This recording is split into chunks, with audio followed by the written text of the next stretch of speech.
Passing 100 meters. Oxygen efficiency decreased.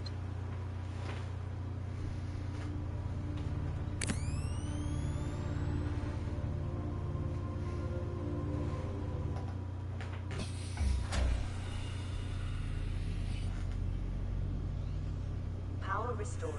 All primary systems online.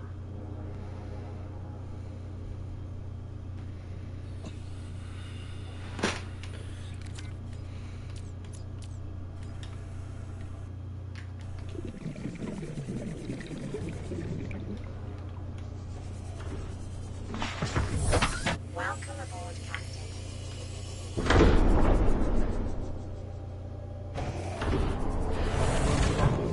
Captain, all systems online.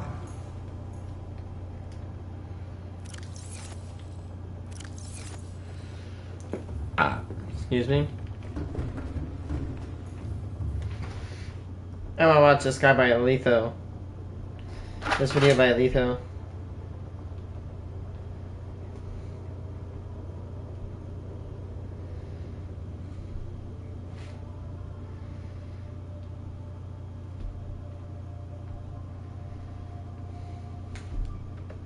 This little one-man submarine.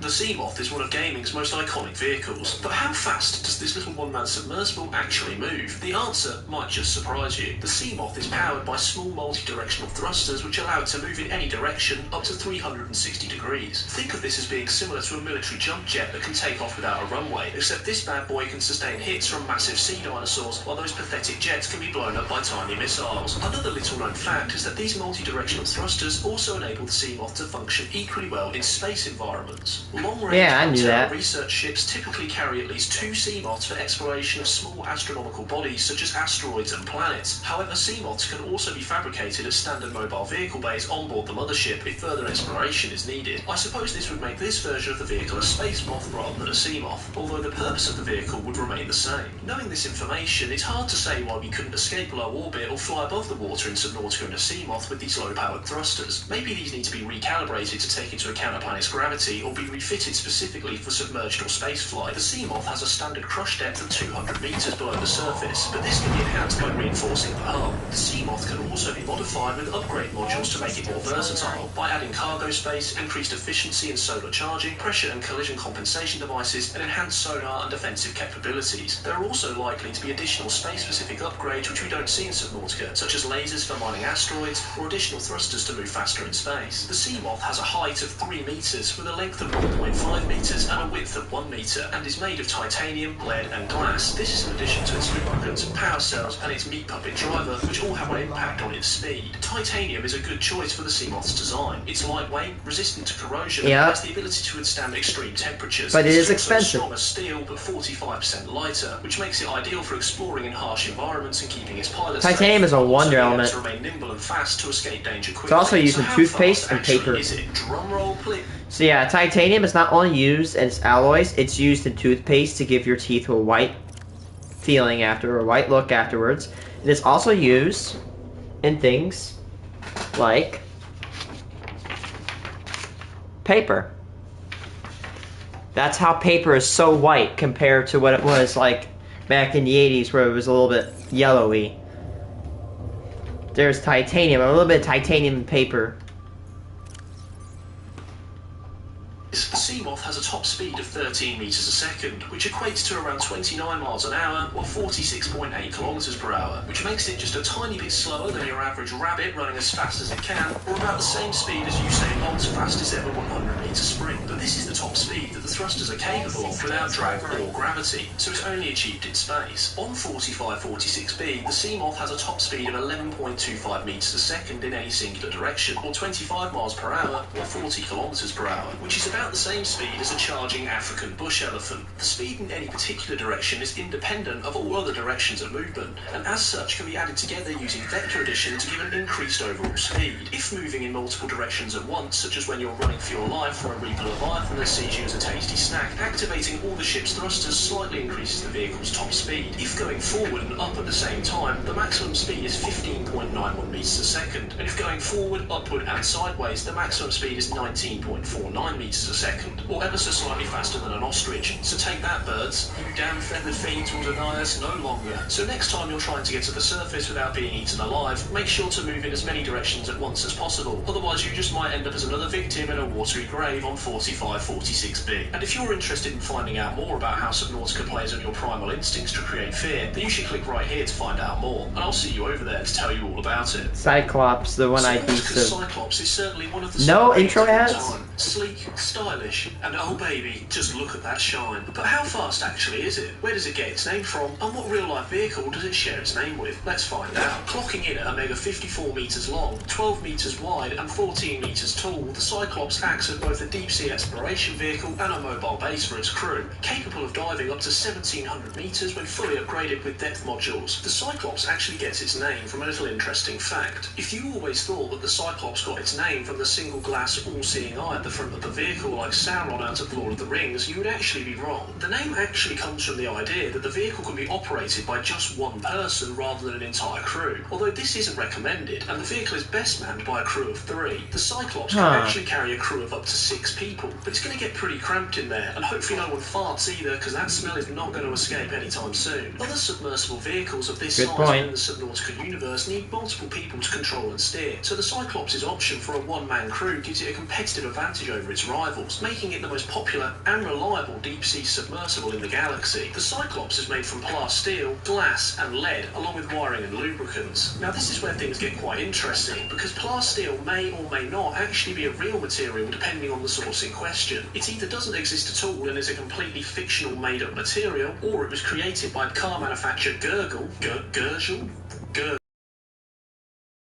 Pretty sure this substance is different to the one used in Subnautica. We're just going to go ahead and say this isn't a real thing. Now plasteel in the Subnautica universe is made from both titanium and lithium, and is lightweight and strong. Titanium itself is a relatively lightweight material, but it's also as strong as steel while being 45% lighter. So the plasteel ingot is likely ideal for the Cyclops, being strong for high protection, while also being lightweight in order to move quickly and escape threats. The Cyclops has 1,500 total health, with 300 of this allocated to a regenerating overshield, with the remaining 1200 health being the hull's direct strength. The overshield will absorb all incoming damage when the Cyclops has more than 80% of its health remaining, and prevents damage or splits in the hull while it's active. If damage exceeds this amount, breaches in the hull will begin to occur, which will require the crew to venture outside of the vehicle's protection in order to repair them by hand. A hologram in the vessel's bridge will indicate the approximate location of where the breaches have occurred. The standard Cyclops I was live a bit ago actually. AI that warns its crew of incoming threats and dangers, and also has a beacon in order to help locate the vehicle should you dive too far or forget its location. It also comes equipped with external floodlights and 3 external cameras for assessing threats or taking a closer look at your surroundings, and these are located below, above and at the rear of the submarine. The Cyclops' bridge is located at the What would I do without the cameras on the Cyclops? window which is used for steering and navigating. Unlike the multi-directional travelling Seamoth, the Cyclops can only move in a few directions at a time. The Cyclops can go up and down, back, and turn in specific directions.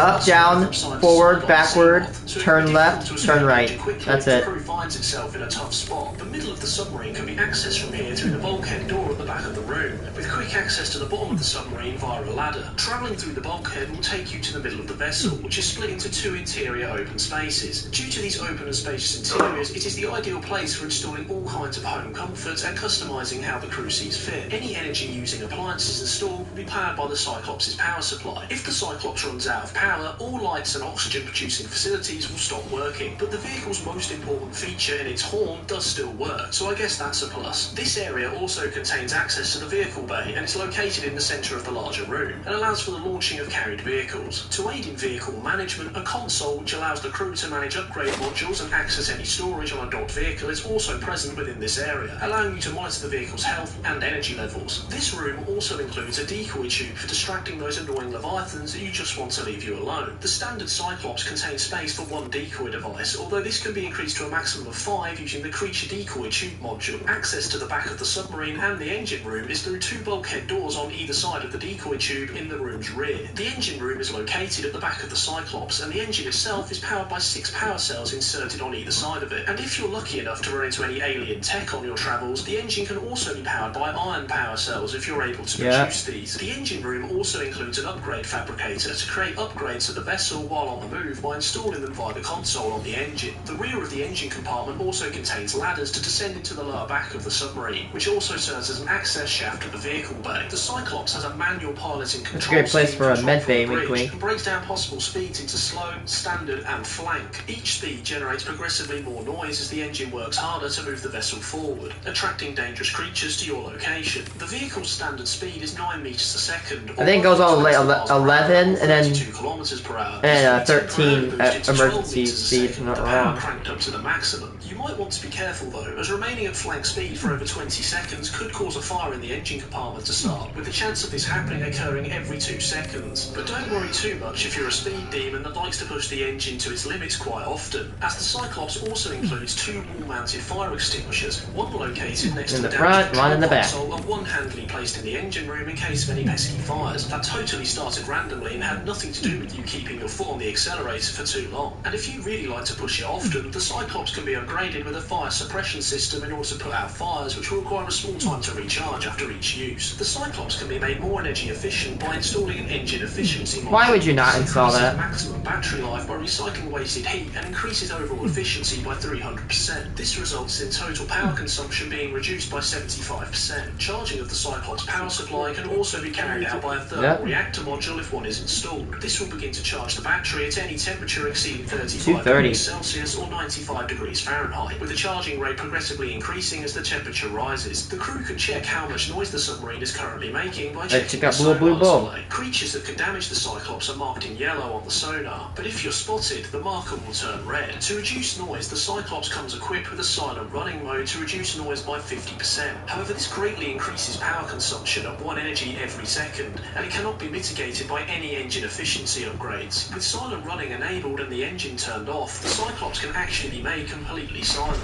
Moving down from the engine room takes us into the vehicle bay, which allows for the docking of a Seamoth or prawn suit inside the Cyclops for protection and the charging of its batteries. If the Cyclops docking bay repair module is installed, the stored vehicle will also be maintained and repaired, but you should choose your scouting vehicle wisely, as you only have space to store one at a time. To dock a vehicle inside the Cyclops, simply approach the middle of the vehicle from below, and the doors will open to welcome you. Storing a vehicle inside the Cyclops will also protect it from exceeding its maximum crush depth, keeping it safe if you wish to venture below this limit. But do keep in mind, if you take the Cyclops down too deep and exceed its maximum operational depth, it will begin to be crushed by the weight of the pressure building up on the hull, and both vehicles will be lost. Moving on from the vehicle bay and back towards the front of the vessel, we enter the Cyclops' last section. Here the Cyclops has 5 built-in storage lockers along with access to the front dive port, which grants access to the outside world when diving or swimming. Most creatures on 4546b are unable to harm the Cyclops, however the largest threats still pose significant danger, these being the Ampheel, crab squid, reapers, ghosties, and sea dragons. Smaller creatures known as lava larvae will also drain energy from the vehicle's power cells if left on the hull for too long, just use a but shield. won't do any physical damage. To help identify hostile creatures, an additional sonar module can be installed. This emits a sonic wave that reads the surrounding terrain and highlights potential threats from afar. But if you do accidentally get too close, an additional shield generator module can be installed to protect the vehicle, negating all incoming damage for a short period of time. And finally, here is one additional outside of the lore bonus fact. The Cyclops actually shares its name with a real-life deep-sea submarine developed by a company called OceanGate. It even looks kind of similar to the in-game version, although not quite as big. The game actually acknowledges OceanGate's trademark of the Cyclops name in the game's credits. And that's everything you need to know about Subnautica's Cyclops. Wow, that is ironic. At least ours is probably about control. Oh wait. Might look like, and do you think we might see them in Subnautica 3? Let me know in the comments below. And now that you know everything about the Cyclops, why not click right here to find out how quickly the Seamoth actually moves?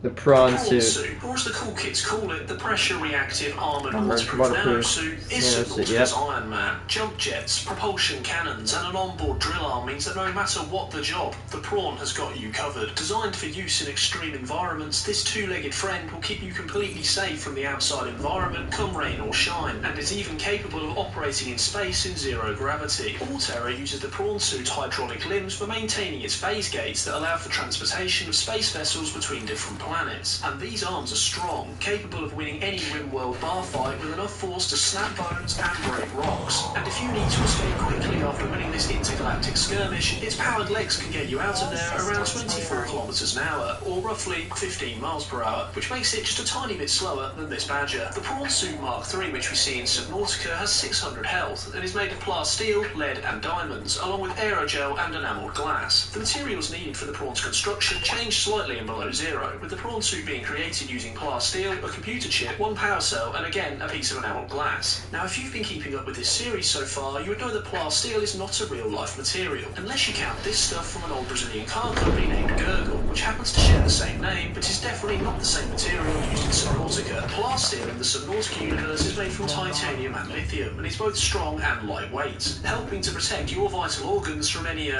bite marks. Enamelled glass in Subnautica is created from glass and a stalker tooth, while in Below Zero it's created with glass, lead and a sprinkling of diamonds. Dude, I like that better a little. I kind of actually almost like this. The real world is also known as painted glass, and something tells me you might be turned Below into fishery Zero. quite quickly if you're using that. Craft recipe for enamelled glass a little bit better. Some exploring in a hostile location, the prawn is the vehicle for you. The other option for scouting on 4546B in the Seamoth only has 300 HP compared to the prawn's 600, making it a good deal tankier and more likely to survive a number of hits. The prawn comes equipped with an onboard AI to warn its pilot of any dangers and produces its own oxygen and will replenish the pilot's oxygen tank so long as the prawn remains powered. The power cells that power the vehicle can be found on both of the vehicle's shoulder blades, and these power cells can be charged by either docking the vehicle inside a moon pool or by storing it in a sufficiently powered Cyclops. When travelling between planets or conducting space-related operations, it seems the prawn suits are stored in large racks inside the mothership, similar to TIE fighters in the Star Wars universe. The prawn comes equipped with rear-mounted thrusters that increase its manoeuvrability in low-gravity and submerged environments, enabling the suit to travel to a maximum height of 56.8 metres. This can be upgraded with the jump jet module to reach heights of 135.8 metres before they cut out and leave you falling to your doom in the void. Due to the prawn's limited ability to move vertically, it's recommended when exploring deep under the surface that you also bring a Cyclops submarine for easy transportation of the prawn to and from a home base. The standard prawn suit can withstand crush depths of up to 900 metres, and this can be upgraded to a maximum of 1700 metres. It's interesting to note here that Below Zero's iteration of the vehicle can only descend 400 metres as standard, and can only be upgraded to a maximum of 1100 metres even when the hull is completely reinforced. Now this change has probably been brought in for gameplay reasons, as Below Zero's world is smaller and less deep than Subnautica's, and the prawn's crafting cost was likely reduced to fit this. The prawn comes equipped with 24 slots of storage as standard that can be accessed via the suit's rear. Anything picked up by the vehicle's arms will automatically be put into this location. The amount of storage space can be increased by installing additional storage modules, giving the prawn up to a total of 48 slots of storage. When exiting the vehicle on land, it will crouch down so that you're able to get back in it and check its storage. It's either that or it's sulking because it doesn't want to be up on land in the first place, and I can't say that I blame it, because in early builds of Subnautica, taking the prawn on land would actually lead to the game crashing. The prawn suit can be upgraded with a number of modules to increase its functionability and efficiency, along with defensive upgrades for fighting off hostile threats. In addition to the previously mentioned depth, storage and jump jet modules, the prawn's hull can be reinforced to reduce damage from collisions, with the baseline reduction being 50% and capping out at 93.75% with multiple modules installed. Watch out though, as this doesn't reduce the damage taken from hostile creatures, so be careful before trying to start an arm wrestle with the sea dragon. The prawn can also be made more energy efficient by installing engine efficiency modules, with each one installed reducing power consumption by up to 15%, eventually stacking up to a 60% power saving with multiple modules installed. And if you like to turn up the heat, then travelling to Mordor with a thermal reactor installed will also allow for the charging of the prawn's batteries once the temperature reaches over 35 degrees Celsius or 95 degrees Fahrenheit. As the temperature rises, the rate of charge will increase from an initial 10% all the way up to 50%, which is probably equivalent to the rate your pulse will also be increased by when you realise how deep underwater you are. The standard prawn comes equipped with 2 claw arms that inflict 50 damage per punch and can pick up various items. But if you want to the drill actually,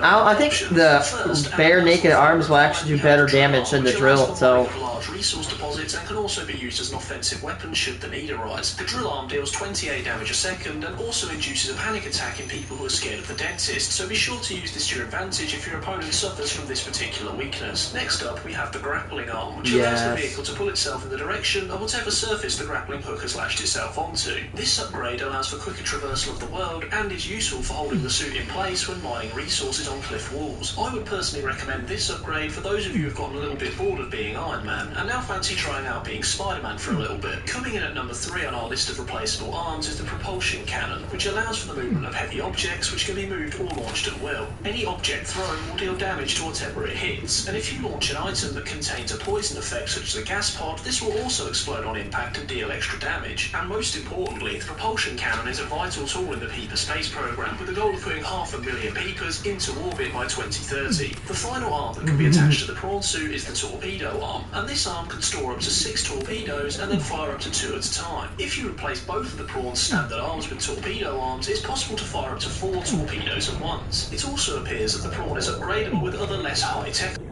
with Margaret's prawn suit in Below Zero being fashioned with the mandible of a Calicera, and you definitely don't want to be on the receiving end of a stab wound from that. And that covers everything you need to know about Subnautica's very own Iron Man suit. I wonder what kind of improvements we might see to the prawn's design in Subnautica 3, or if we might even see a prawn suit Mark 4. Let me know your thoughts in the comments below, and if you've ever wondered about where the Cyclops actually gets its name from, then you should click right here to find out more. The answer might just surprise you, and I'll see you over there to tell you all about it. Then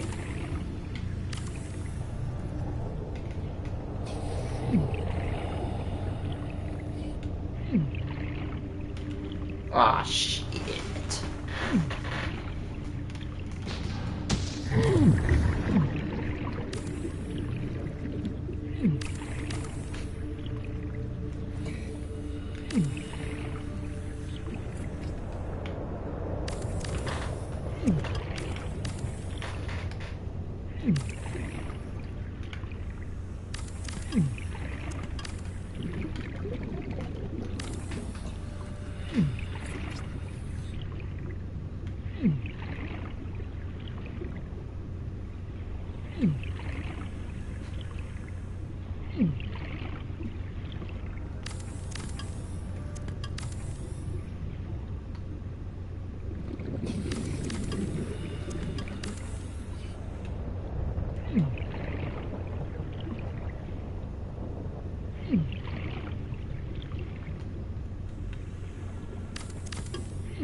The Shannon Stark. Subnautica's armored ambusher.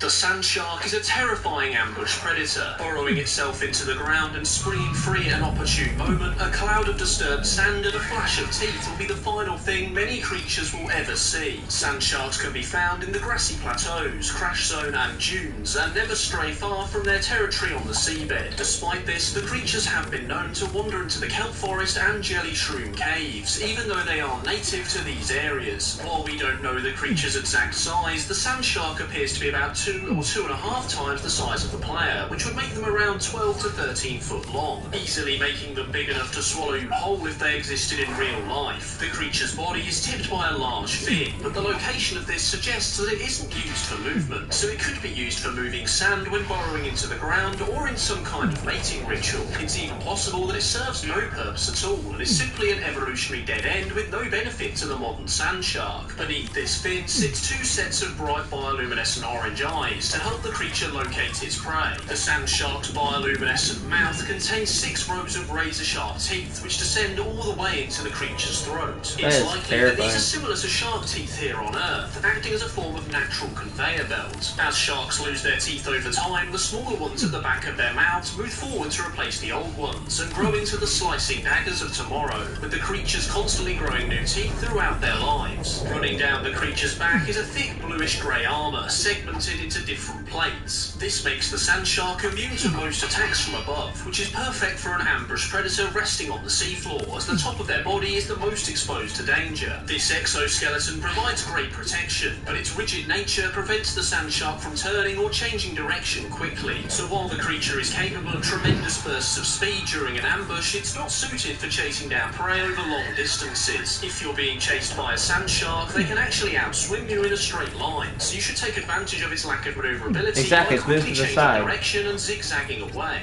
Under its armour, the creature has a layer of visible bioluminescent muscle, with the edge of its shell lined by a sharp serrated edge. On either side of the creature's body sits a large fin to help it move through the water and pursue its prey. The creature's underside is a pink fleshy colour and lined by 2 rows of 6 grey feet on either side of its body. These legs are not designed for walking and are likely used to help the creature disturb the sand and burrow into the seafloor. When exploring in sand shark territory, you should watch and listen carefully. Those with good eyes will see parts of the creature sticking up out of the sand as it lays in wait. But before launching an attack, sand sharks will produce a series of small growls, warning you it might be time to retreat to the surface or hide inside the vehicle. Sand sharks are the definition of tunnel vision and will not try to dodge any incoming attacks and will continue to pursue their prey in a straight line. This makes them quite easy to blast away with a repulsion cannon or using torpedoes. If you land a hit on the creature, it will quickly turn tail and flee. As ambush predators, they don't normally want to get involved in a brawl,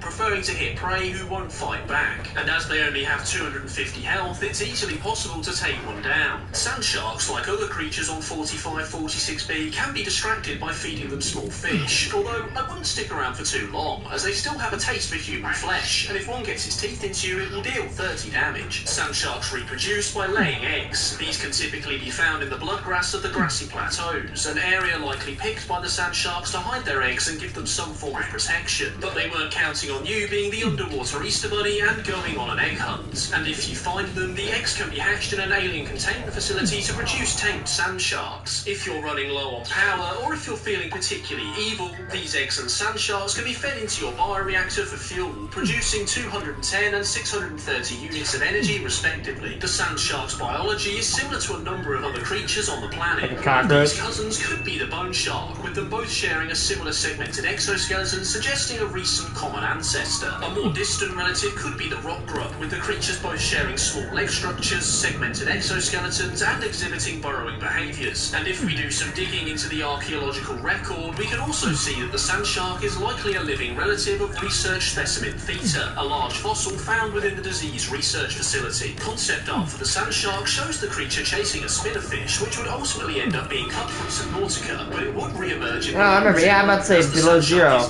Like, I remember those things. Actually happen for real. So, this research specimen Theta is definitely extinct, right? If you want to be sure, you'll need to click right here to watch this video next, all about Subnautica's Verifying fossils. extinct Leviathans.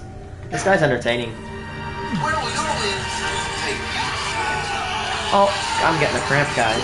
Ah! Hello there, Explorer. You took me by surprise there, but not to worry. There's plenty of digging to go around. Today we will be digging up all we know about Subnautica's fossils, so let's get started. Ah, amazing. Look at this first fossil we have here. Research specimen Theta, also known as carnivore Theta to its friends. What? Clocking You modding? 1,000 years old, Theta This bro rests modding? inside the disease research facility where the architects were studying for a cure for the Kara outbreak. The environment surrounding Theta suggests it was kept alive in containment for research purposes for months or even years. It's likely that our unfortunate fishy friend here died when the research facility was destroyed, either being killed by the destruction of the facility itself or simply being left to die once the architects abandoned the planet. Although there is a slight conflict in the sources here, as the PDF I can do that by just moving suggests around. it was alive while under study, but architect specimen research data suggests that they were studying the remains rather than the living creature. It's possible that Theta died of Kara while in containment, as the architects noted it had some degree of Nice. resistance It actually, Either way, reinforced we just cuts can't all your say for damage sure in half, how by the way. Theta died. Fast forward 1,000 years to the current day, and it is assumed that Theta's species has gone extinct, as no other remains or living versions of the creature can be found. But it's not all doom and gloom for you Theta lovers out there, as the creature is distantly related to 5 of the living creatures that can be found on the planet today. And 2 of these must be the Sea Emperor and the Sea Dragon, as they both have arms, right?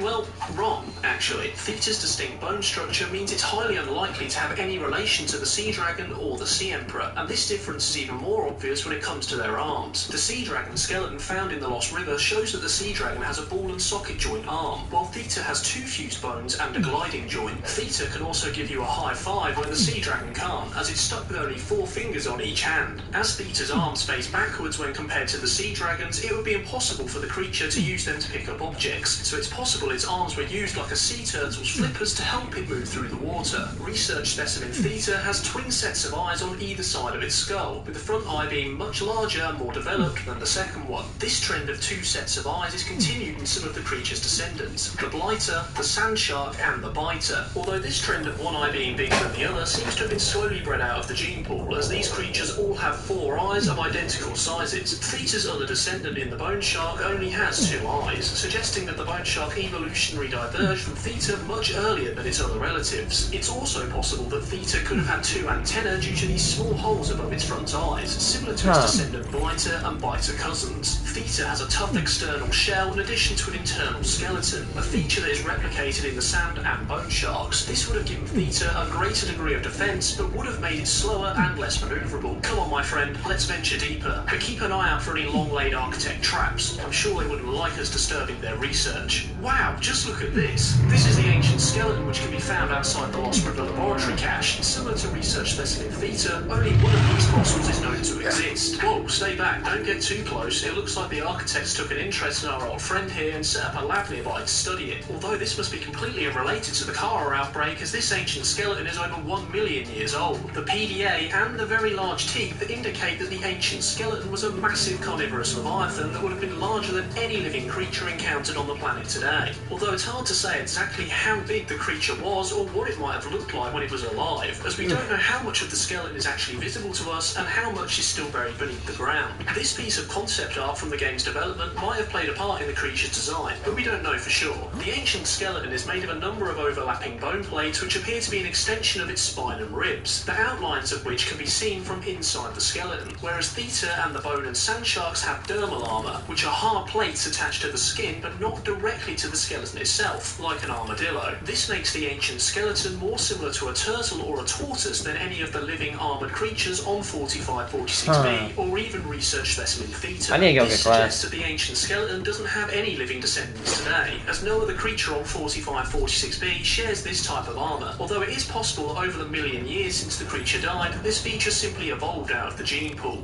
Another interesting feature of the ancient skeleton is its 6 eye sockets, which are not found on any other living creature on the planet. Although, as with research specimen Theta, there are a number of creatures that have 4 eyes, so it's possible that the ancient skeleton shares some blood with them, but this is unlikely due to the difference in the bone structure of the skeletons. The creature's skull Yeah, it doesn't look like 18 he'd even teeth swim. It looks like it would actually burrow or meters in sit on height. the It's ground. possible for a human to swim through the gaps where its missing teeth once were. The creature's upper jaw lacks teeth in the middle, instead having a thin flat surface, which could have been used for slicing soft-bodied creatures. Hey, what on earth are you doing? I told you don't get close to it. Good job this thing is very much dead. The ancient skeleton has a number of holes running down the side of its body, but we don't quite know. It looks like that'd be an area for legs to be joined. To make the creature less heavy and more maneuverable. Or they could be spaces where flippers or limbs once existed, although the structure of the openings does not indicate that they were ball and socket joints. So that probably rules out the ancient skeleton being a terrifying spider-like creature. We simply can't say what these holes were used for or how the ancient skeleton moved when it was alive, as we don't have enough information. Although I the don't thickness know. of the skeleton indicates it probably wasn't a very fast swimmer due to its weight and size. But it's safe to say the planet's oceans when this creature was alive would have had to have been very different to support life forms of this size, with much more open geography and many more creatures of Leviathan class. It seems your little swim through the skeleton. Yeah, I don't know. I still believe that I think it's a land creature. I mean, yeah, look at all that bone. That's heavy. This was Why would you want to the planet's swim? ultimate apex predator, the gargantuan fossil. Located in the bone fields, this skeleton's sheer size Yeah, means big that the arm. whole subsection of the Lost Homeboy. River is named after it. Dated at almost 3 million years old, this skeleton belongs to an eel-like creature that was much larger than both the sea dragon and the sea emperor leviathans combined. And that's only counting the third of the unburied skeleton that we can actually see in the Lost River, consisting of a skull and 16 pairs of giant ribs, with just its skull alone clocking at 100 metres long, which is almost as long as the entire body of a sea dragon leviathan. The reptilian skull may indicate that this was a common distant ancestor for the sea dragon and sea emperor leviathans, although this cannot be confirmed for sure. It's possible that the gargantuan leviathan shares a similar skeletal structure to the sea dragon with its inverted ribcage, but it's also possible the bones have just been turned upside down over time. The unburied portion of the skeleton is 402 metres in length, with the PDA estimating that the creature's skeleton is only 1/3 complete, meaning the full gargantuan leviathan would have measured between 1100 and 1500 metres long. Try fitting that in your museum. The remains themselves are so large that an entire ecosystem has sprung up around them, with plants and coral growing on the bones themselves. Even our friends the architects have taken an interest in the creature by taking small samples from its ribcage.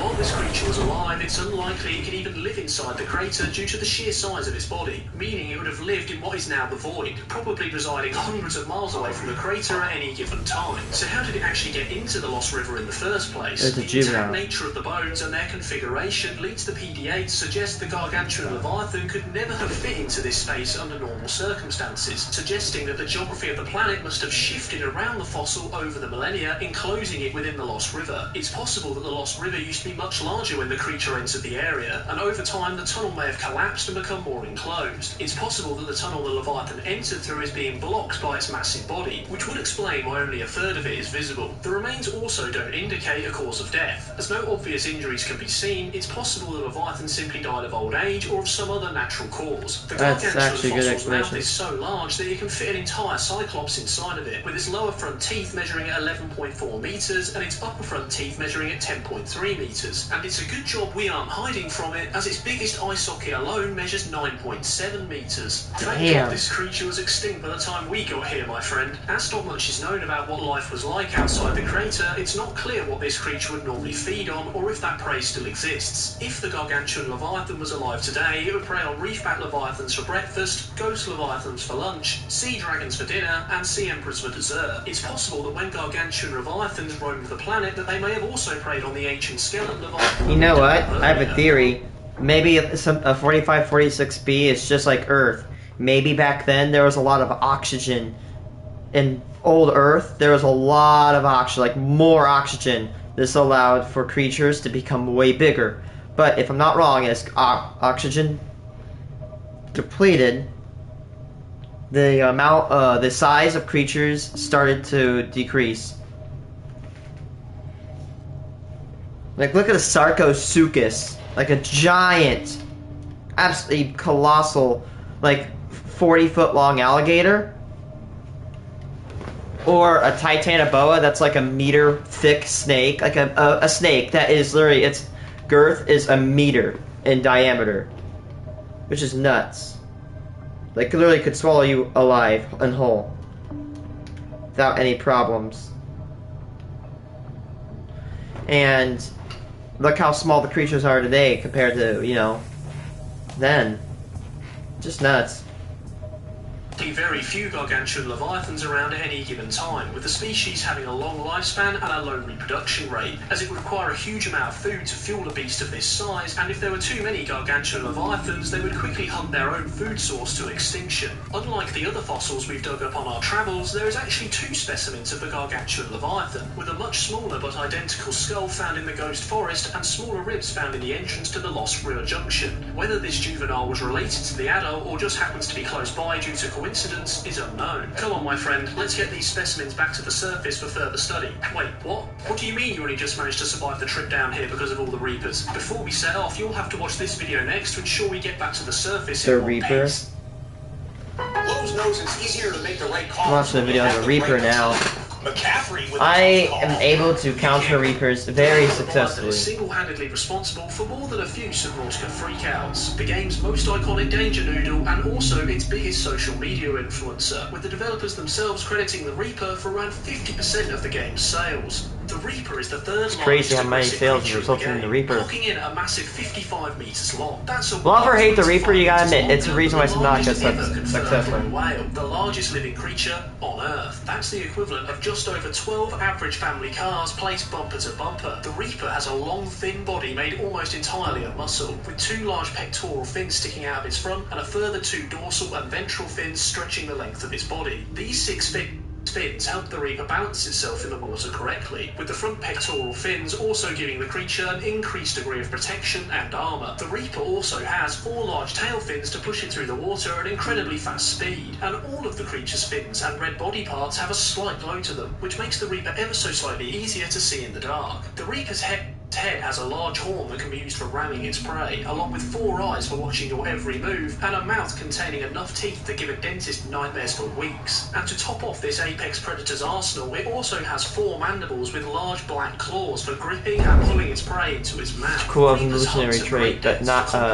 one that's not scary. To allow them to move quickly and effectively, and the creature's roar is enough to Thermal send a vent right shiver there. down the spine of even the most experienced diver. The Reaper's roar acts as a form of echolocation, meaning it effectively acts as a sonar device. If you can hear the Reaper, it knows exactly where you are. Yep. It's possible that the Reaper is actually partly or entirely blind. The lack of pupils in its eyes and the use of echolocation could be a symptom of this lack of sight. This could also explain the 4 mandibles on the front of its body, which could be used for feeling its way around its environment, as well as grabbing its next victim. The Reaper seems to prefer attacking its prey from behind and using the element of surprise when possible. Yup. It will often circle the victim. Yeah, I remember the first time I saw a Reaper was actually when it surprise attacked me. Many Reapers have been seen to have numerous scars running the length of their bodies, and particularly on their faces, suggesting that Reapers often fight either other Leviathans or each other for dominance of territory. When it comes to making new little danger noodles, not much is currently known about how Reapers reproduce. No survivors or scientists have found any Reaper Leviathan eggs on 4546b, suggesting they may reproduce in a different way to most of 4546b's other creatures. In the crater, up to 25 Reaper Leviathans can be found, with 7 in the mountains. You know what's interesting? 8 in the I don't think and any 10 in the creature I've crash seen on this zone. game has It's likely that skills. before Kara wiped out life outside the crater, that Reapers were a common sight in 4546b's oceans. The Reaper can remove 80% of a diver's health when lacking adequate protection, so a reinforced dive suit is recommended when exploring areas with large Reaper populations. This will reduce damage to only 40% per bite. But don't think hiding in your tin cans is going to save you either. Vehicles aren't safe from the Reaper's wrath, with their jaw strength surpassing both the sea moth's and the prawn suit's crush-resistant capabilities. If a sea moth somehow ends up in a Reaper's grip, it will deal around 40 to 60% damage while it remains attached to the hull. The prawn suit does fare a little better, only taking 20 to 30% damage over the same period.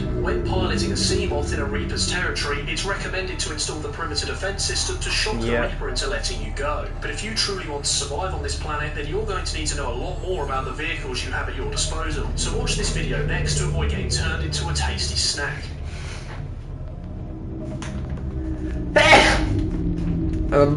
Excuse me, guys.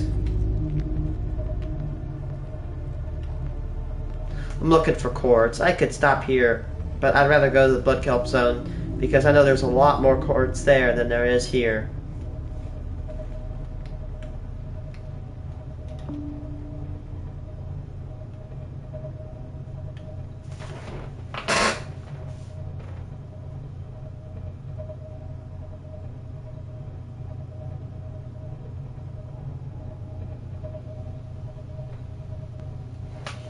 Neither am I.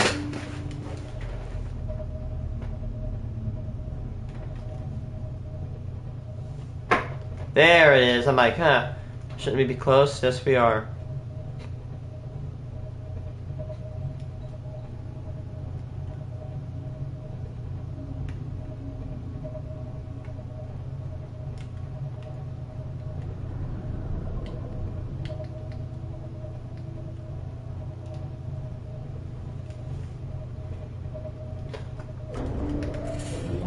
Creature attack.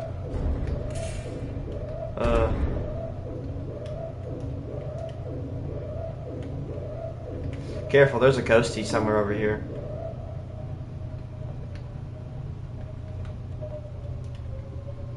I've barely been in the blood kelp zone in this save.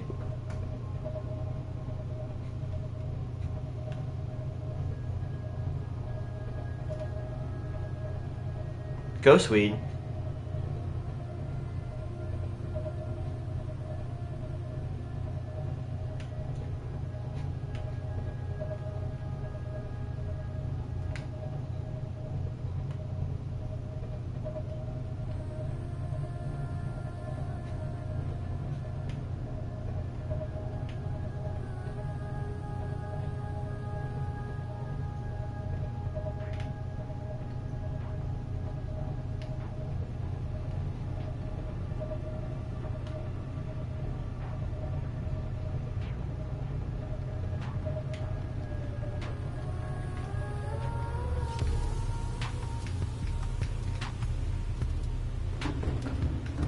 Yeah, guys, let's go gorge ourselves some gourds. Stupid gnat is in my face.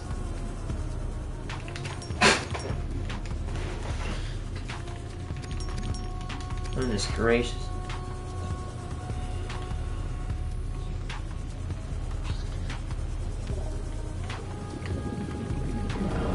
Oh, what's up, buddy?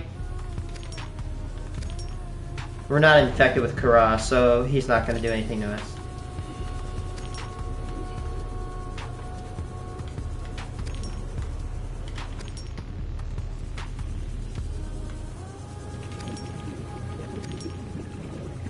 One thing you need to know about blood kelp areas, the blood kelp trench and blood kelp zone, is that there is a lot of quartz.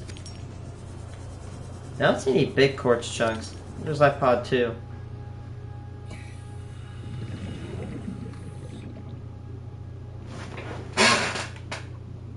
You can just barely see the top, the surface. Can you imagine being stuck down here? Flotation devices failed. We're flooding. Evacuate. Wait. I can reconfigure the O2 system to act as a bilge pump.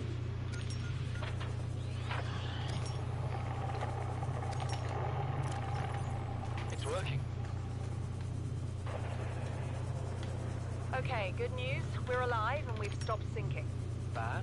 The oxygen's going to run out in 30 minutes and we're 500 meters down. What do we do? You'll have to use the remaining juice to send a distress call and build whatever gear we can. Then we find a way to the surface.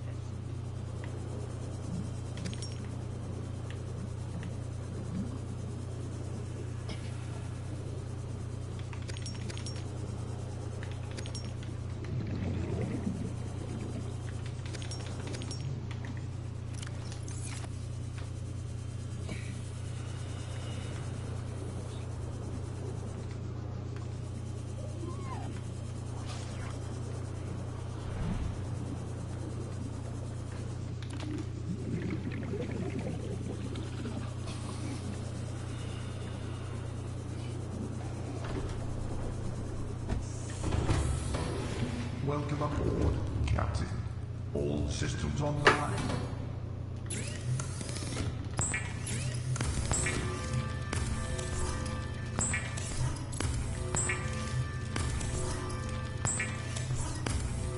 We're gonna need a bunch of glass. The sea dragon is Subnautica's ultimate hostile creature. Oh, hello. As if normal dragons weren't overpowered enough, nature decided letting them breathe underwater and have tentacles was a good idea. But this combo does make the sea dragon 45-46B's best chef. With lots of arms and breath like that, you're going to have some well-cooked seafood. Sea dragon leviathans live within the volcanic heart of the crater, which sustains all life on this part of 45-46B. Residing within the inactive lava zone and the lava lakes, the sea dragon leviathan's heat-proof tissue allows it to withstand the volcanic area's extreme temperatures, and even gives it the ability. Swap my battery and charge my iPad. Be right back, guys. Check this out.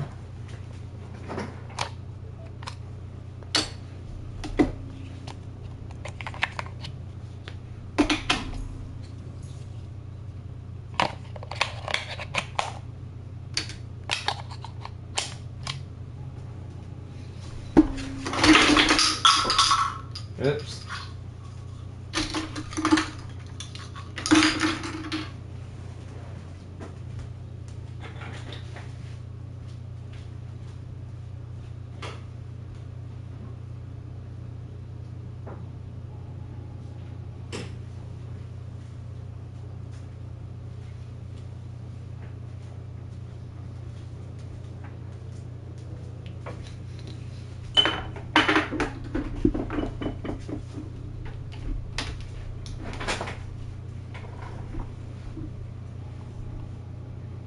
itself and launch it at its prey. The sea dragon's body is a cross between a reptile and an octopus, with its front tipped by a short, thick skull and its end by 7 long protruding tentacles. The sea dragon's head is reptilian in nature and contains 4 glowing orange eyes with white pupils to hunt down its prey. And the creature's mouth contains a large pink tongue and 32 large teeth which can be seen even when its mouth is closed. The sea dragon's snout is tipped by 2 short protrusions with orange glowing spots, and this is complemented by 2 small fins beneath its jaw, with its head completed by 2 fins which rest on the top of its skull. Moving down the creature's body, the sea dragon has a large sail-like fin on its back and protective armour plates that run from its neck down the front of its body. This is complemented by 2 long forearms covered in spines, each ending with webbed 4-finger hands, with each finger ending in a claw that is roughly the same size as a human's entire body. Study of a sea dragon leviathan skeleton found in the Lost River shows that the creature has a ball and socket joint arm. This and its front-facing orientation suggests that the creature might be able to pick up objects, while also using its arms like flippers to help it move through the water. The sea dragon's body ends in 7 tentacles, each tipped by a small club. 6 of these tentacles are smaller and surround a large central tentacle, which is the sea dragon's main method of movement. The sea dragon's body is dark green in colour, with a number of purple accents running the length of its body, while its chest and side of its body is covered in bioluminescent spots, which continue onto the creature's tentacles. Study of the sea dragon's body reveals that its tissue is made up of 1/3 inanimate materials, which likely enter its body through consumption of molten rock and minerals expelled from the volcano. The storing of these materials inside the body is likely what gives the creature its heat-proof skin, and also makes it immune to the effects of the thermoblade. Not that I'd recommend getting close enough to use it in the first place, that might get you a little bit cooked. Further study of the sea dragon leviathan skeleton found in the Lost River indicates that the creature's reptilian head and inverted rib cage could make it a distant descendant of the gargantuan leviathan, as they both share similar looking skulls and they could both possibly have an inverted rib cage, although it is possible that the gargantuan leviathan's bones have simply been flipped upside down over time, giving it an inverted look. But the similar look of the sea dragon and the sea emperor leviathan suggests that they share a common ancestor due to their similar body structures and skulls. The sea dragon is Subnautica's largest living hostile creature. Measuring 112 meters long, the creature's size and strength means that almost every other creature on 4546b could find itself as its prey, although typically sea dragon leviathans feed on crimson ray. I've never seen this.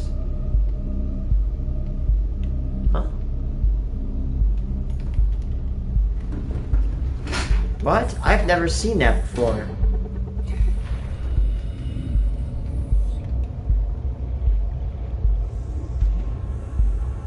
Why is this here?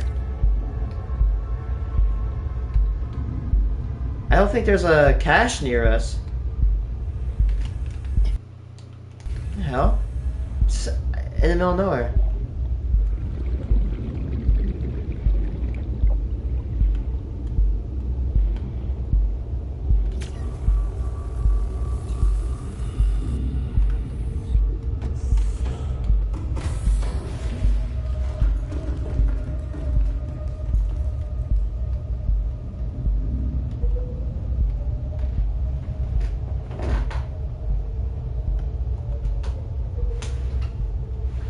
Lizards as adults, and presumably lava larvae, magmarang and red-eye as juveniles within their volcanic home. It's possible that sea dragons' natural food sources have decreased over time, and dwindling food supplies in the inactive lava zone have forced sea dragons to venture into cooler waters in order to find food. This has led to a number of Reaper leviathans meeting a rather warm end, with the sea dragons said to corner them and force them into the deeper, hotter water of the lava zone. The Reapers are not able to survive such high temperatures, and the water itself ultimately boils them alive. Reaper skeletons have been found within the inactive lava zone and the Lost River, which are areas the creature does not typically live, suggesting they have been forced into the area by forces outside of their control. Their bones also show signs of burning and other physical injuries which are consistent with sea dragon attacks. The sea dragon size there is a and part over caves here in which they live suggest that their population numbers are incredibly low, with only purple? 3 adult sea dragon leviathans known to exist on 4546b today, 2 of which are located in the inactive lava zone and 1 in the lava lakes. While this is normal for large creatures who require a lot of food to survive, it's also possible that their numbers have been driven down further by a lack of prey and ultimately starvation. When you evolve to sound like a fart, I can communicate with you. I can communicate with you. I can speak its language.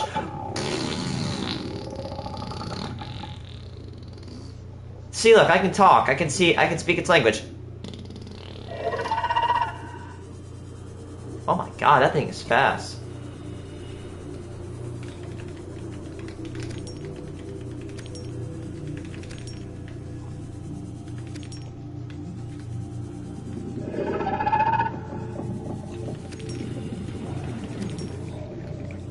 Why don't you go for bigger prey?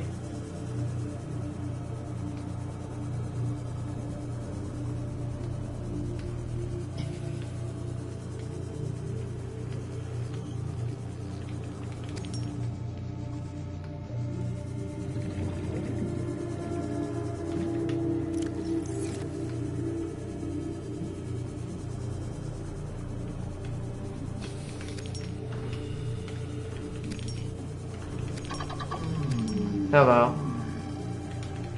See, look. Listen, it literally sounds like it's ripping ass. Oh, don't be a douche.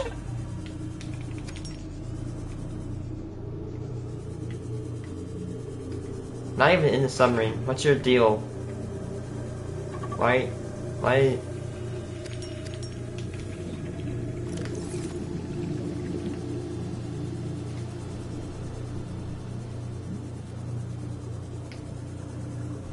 Can't get me.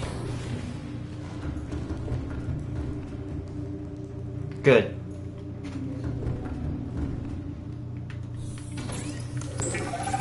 Don't do it. Don't do. Oh.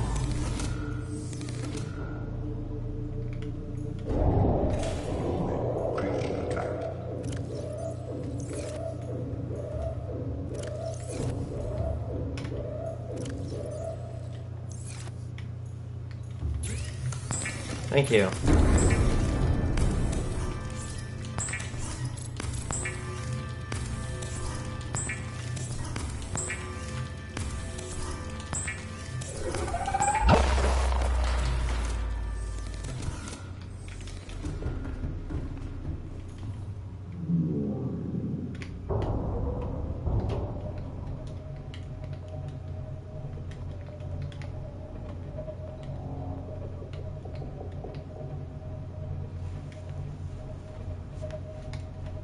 I hope I hit one of you by accident.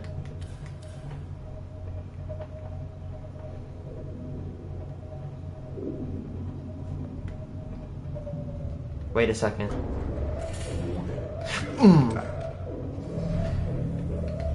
Rig for silent, run ahead slow.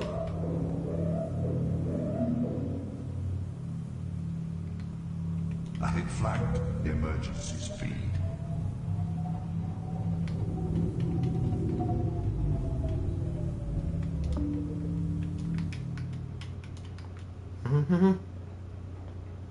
Oh shit.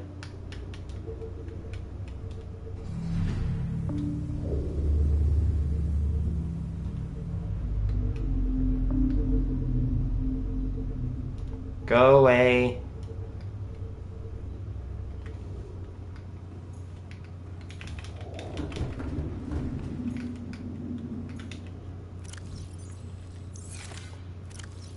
Whoops.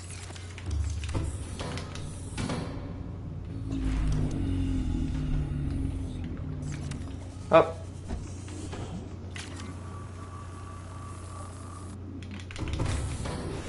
Welcome aboard. Better go turn that off fast before I start. Systems online.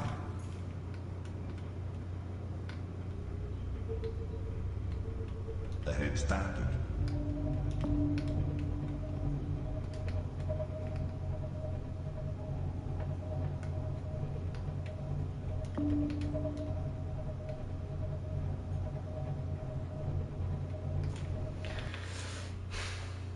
Some creatures on Earth that have undergone deep-sea gigantism can go up to 5 years without eating, meaning it's possible that sea dragons may only hunt reapers once every few years, with each kill providing enough calories to keep the sea dragon going for a large period of time. The sea dragon's size also gives it extreme power when it comes to ramming and exerting force on its prey. According to data found in the Disease Research Facility, a sea dragon leviathan who had its eggs stolen by the architects managed to deal damage in excess of over 300 tons to the facility in which they were stored. installed, ultimately destroying it and releasing Kara into the ecosystem, although this also did kill the sea dragon. Little is known about where sea dragon leviathans nest and reproduce, although this likely takes place somewhere within the lava zone. No sea dragon eggs can be found in the wild, but one can be found within the disease research facility, and 2 smaller eggs can be found in the primary containment facility. It's possible that sea dragons are facing extinction as a species. Sea dragons are a serious threat to humans and their vehicles, and just being close to one will lead to a human or a prawn suit being buffeted due to the amount of water the creature displaces when it moves. If a human is bitten by a sea dragon, it will inflict fatal injuries on the unfortunate victim regardless of their health or if they are wearing a reinforced dive suit. The sea dragon can also place an entire prawn suit in its mouth and deal up to 20% damage before letting it go. If you're fortunate enough to avoid a sea dragon's mouth, you still have to be careful in case it swats you with its arms, as this will still inflict 40 damage to an exposed human or deal 11% damage to the hull of a prawn suit. And even a cyclops is not safe from a sea dragon's attacks, as it can slam its arms with enough power to flip the cyclops upside down or onto its side, dealing 250 damage. But what really cements the sea dragon as Subnautica's biggest threat is its fire breath attack, where the creature eats molten rock and launches it at its prey. This has the ability to deal massive damage to vehicles and exposed humans, and can turn you into a barbecued snack incredibly quickly, dealing 500 damage to a cyclops and up to 19 damage to a prawn suit with each hit taken, with human skin melting like butter and taking up to 72 damage when exposed. Wait, what's that noise? A ghost leviathan seems to have followed us down here. If we're going to survive this ambush, you'll have to watch this video. Yay, I was actually wanting to get to ghosties. We don't believe in a cookie-cutter approach to career growth and development.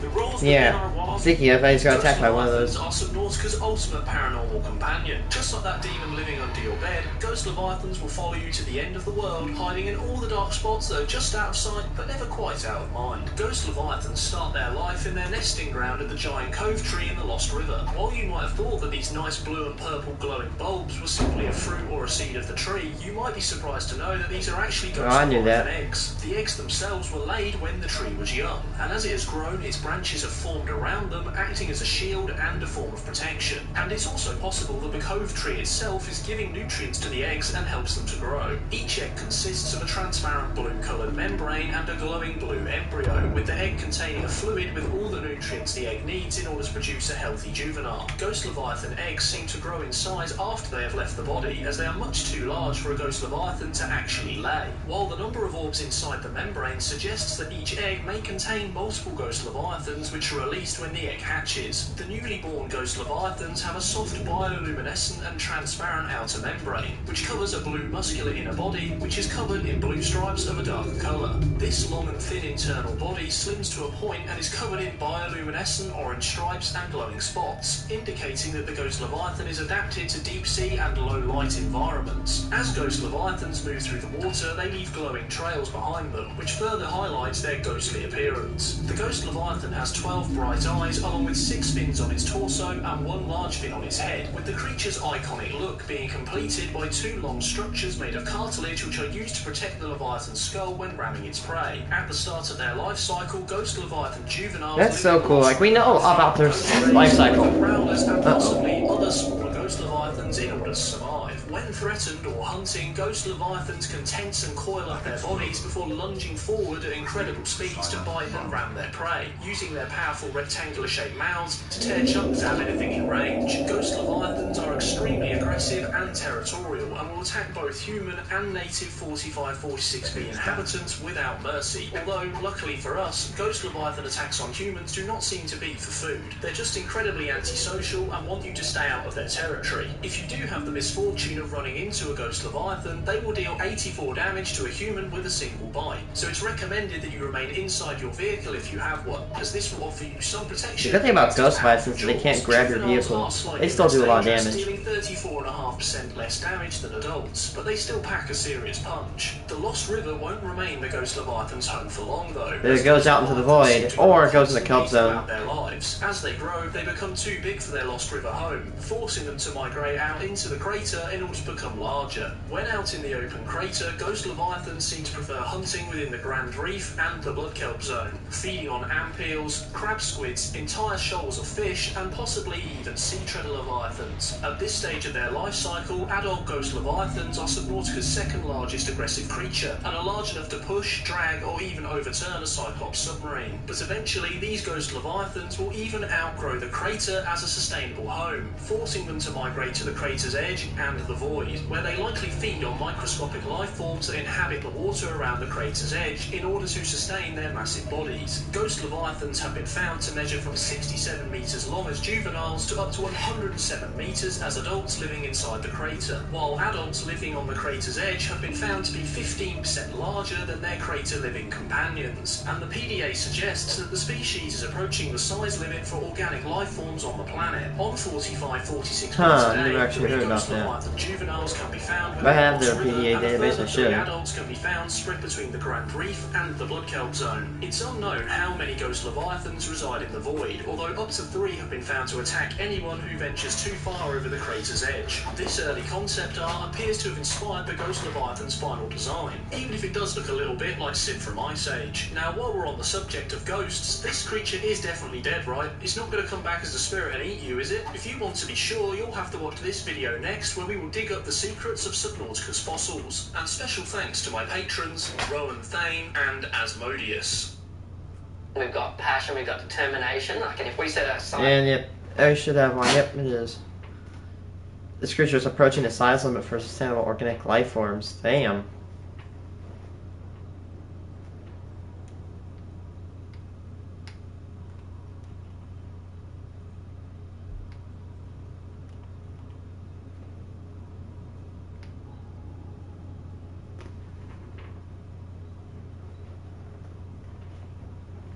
Assessment. Avoid. I like the Reaper. Congratulations on getting close enough to scan it and living to see results. Extreme threat. Avoid in all circumstances. Fluid intake.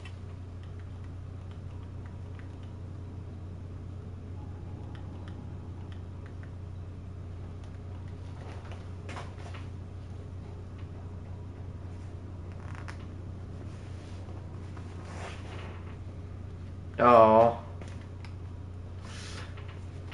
It is producing a hypopotent form of enzyme 42, which should be capable of fully curing individuals with alien bacteria. The species hatches relatively fully formed and independent, perhaps reflecting the fact that they must fend for themselves when they are first born, away from their parents. The species is healthy and exhibiting signs of a positive attitude to life. That's an interesting note.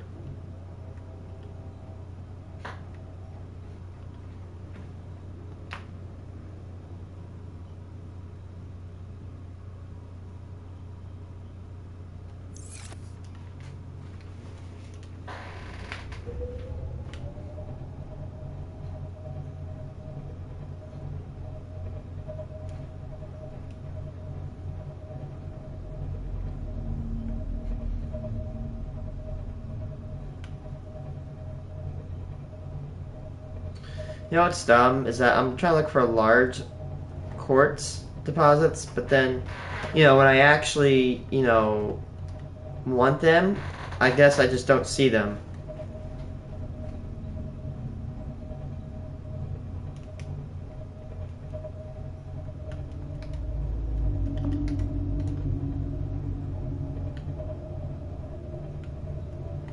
Pretty sure there's a lot of quartz over here.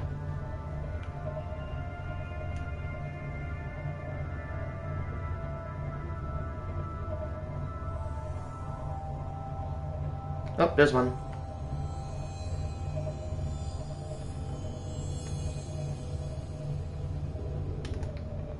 Let me just get this guy on my way for a second.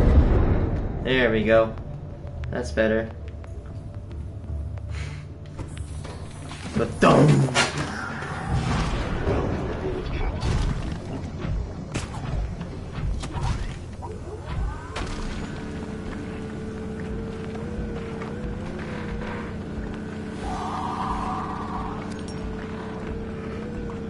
This is called silicon tetraoxide.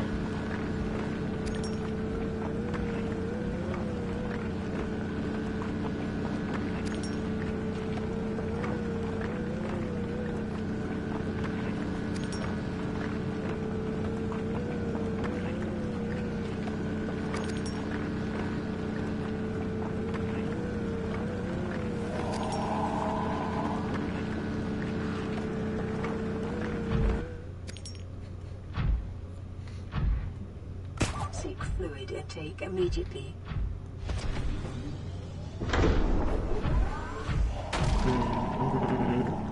There's a bunch of scrap over here, man.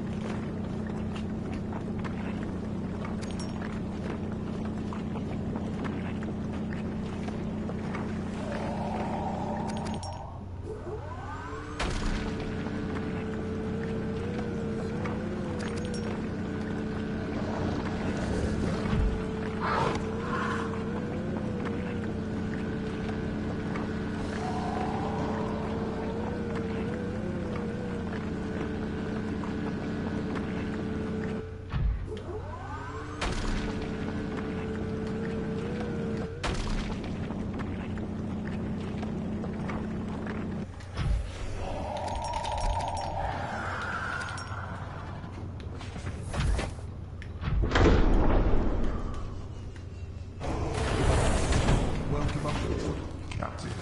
All systems online. How does this thing even eat?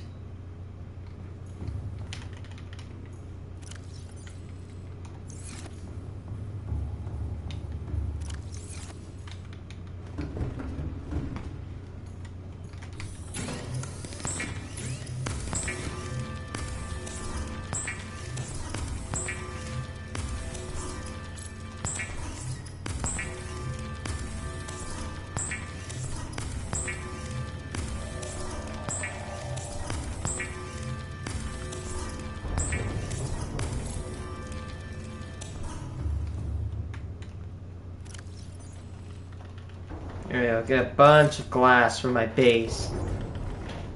Dude, what is everybody's problem with my sub?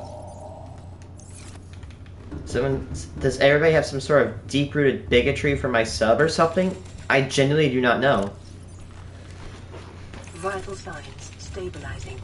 Like, I guess everybody, no one can let me use my submarine in peace. Big sad.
Come on!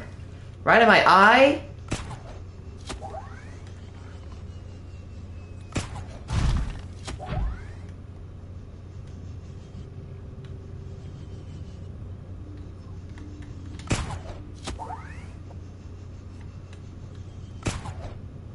I forgot about this. Oh! It's the Markiplier. Integrating new PD. I've tried everything. The analysis circuits on the fabricator are fried. You can barely manufacture the most basic of materials. Want a battery? Here, have a children's toy. Need deep-sea diving equipment? Have some lab tech. Hungry? I'll turn that fruit into dust for you. Going forward with trial and error. I hit every button here has got to make something useful eventually. Why is a car this big?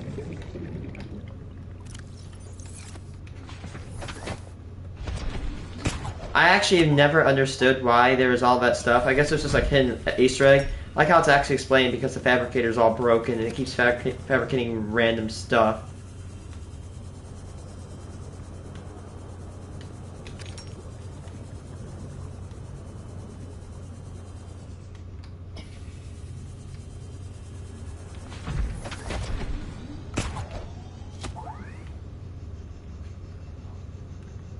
Hello, chat. If you're feeling generous today, feel free to sub. I'm on my road to 400.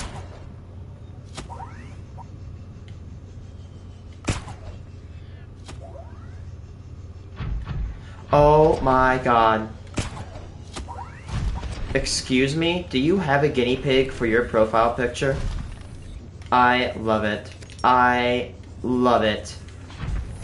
Oh, and it's calico. That's my favorite color of guinea pig. I used to have a piggy. I love piggies. I love little guinea pigs. Like, they're generally the cutest things. The only bad thing about guinea pigs, they smell and they only last 7 years. They're so cute. I love them. They purr, they chirp. Weird little things. Oh yeah, I know a guinea pig. A hamster is a little bit smaller.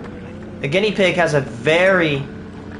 Actually, I'm not gonna kill him because I'm gonna jail a reaper. I'm gonna put it in jail. But guinea pigs have a very distinct facial structure. A lot of people... I remember I showed my guinea pig to people at my school, my friend group. They're like, "Oh, nice hamster." I'm like, "Oh, that's a guinea pig. It's not a hamster." Perhaps I've had the pig for a while, so I know what its face looks like. I know what their structure looks like and their biology. I don't want to kill a reaper. I'm gonna put them in. I'm gonna make a zoo for reapers. So that's why I'm actually keeping them alive.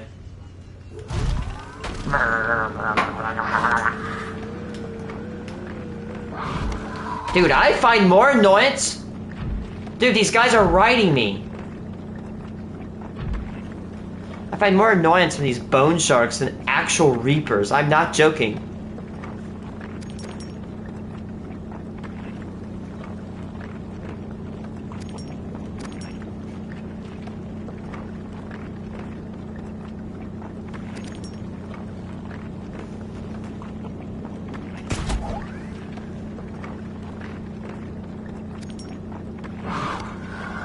Stop! These guys are riding me harder than a freaking carnival ride.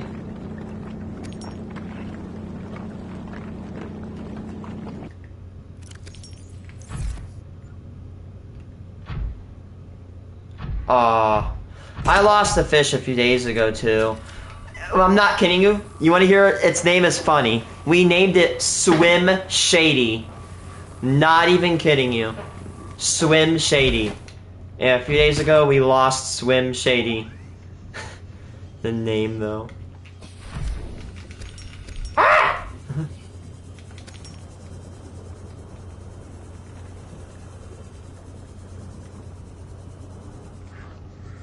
Ah. I love bottom feeder fish. Rip Swim Shady, man. F in chat for Swim Shady. Man, you wanna know what? I both like and dislike betas. They're really pretty fish, but they only last 3 years, and they're hella expensive. I feel bad for betas when they're sold. They are put in those little tiny containers. Probably because they're really aggressive towards other members of their species. Yes, I do. I'm not like a hardcore M&M fan, but hey, I like it.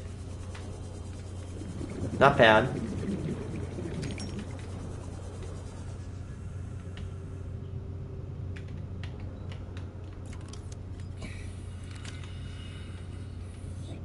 I might be back for you.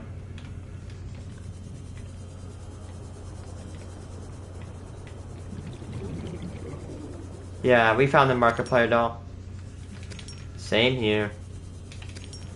At least college is a lot better in my opinion. There's a lot of flaws with the college system. But at least At least you get to learn what you want to learn in college. Welcome aboard, Captain.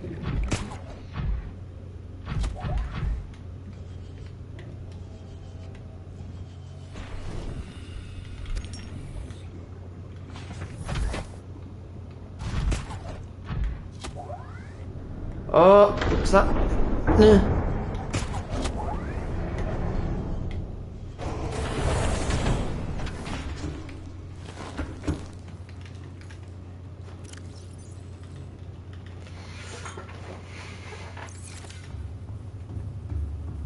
Oh my god!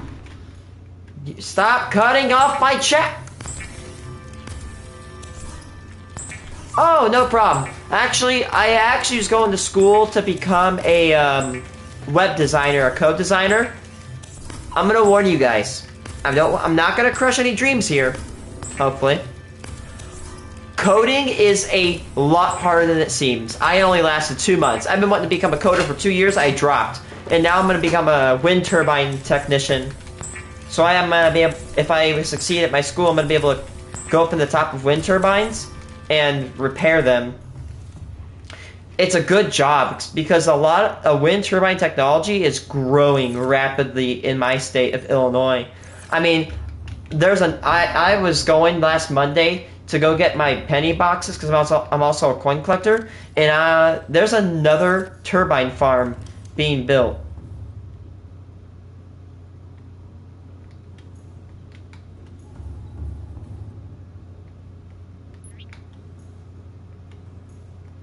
Is that a Corvette?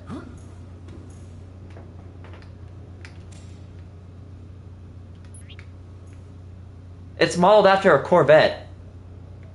I'm not a big sports car person, but I like Corvettes. Corvettes are pretty cool.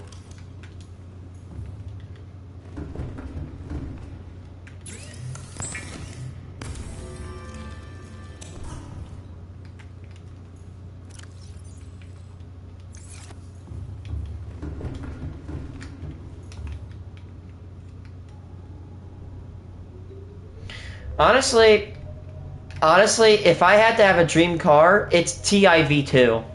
And I'll show you what it looks like. It looks weird, but trust me. Here's what it looks like. Give me a second. It's a bad photo. It's a very grainy photo. Now this, you might be wondering, wow, that is a hideous looking car, or some might be like, it's badass. That vehicle can survive a high-end EF3 tornado. It has the ability to anchor down into the ground and become almost tornado-proof to at least 80% of known tornadoes. It is a monster of engineering. It is so well built that it was actually tested on video. They placed it behind a Boeing jet, right behind, and it literally didn't budge one bit. Like, there's a video of them intercepting a tornado, and you can see a rock just dook ping across the frickin' windshield.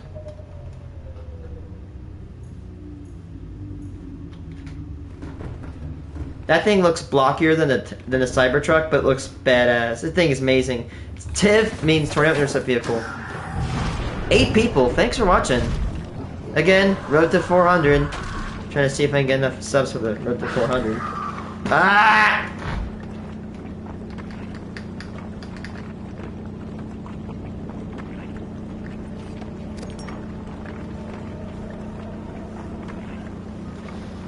Yeah, wait, you're talking about, what is it? It's not Trident, it, no. I know what it is. I think I've seen them. They're not really that common where I live. I think they're made by either Polaris or Can-Am or something. I don't know.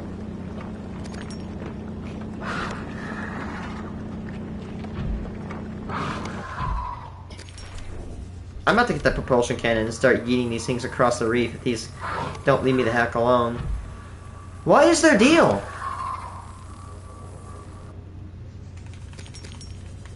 Yeah, chat. Never leave your vehicles out for these sharks to get it.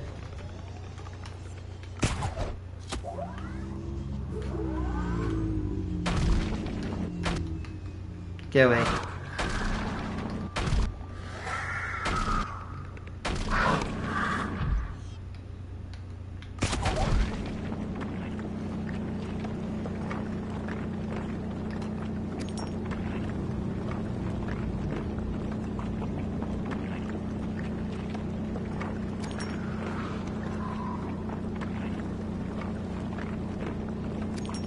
Sand sharks, in my opinion, right now, at my current skill level, are more annoying than reapers. I swear. They are literally the most atrocious, annoying creature in this game.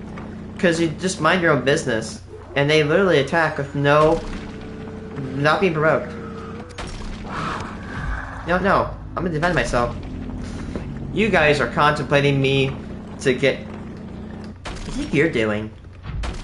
I'm gonna start contemplating on getting the prawn suit repulsor cannon, or propulsion cannon arm, because I found out you can chuck things. You can actually one-shot a bone shark by chucking anything at it.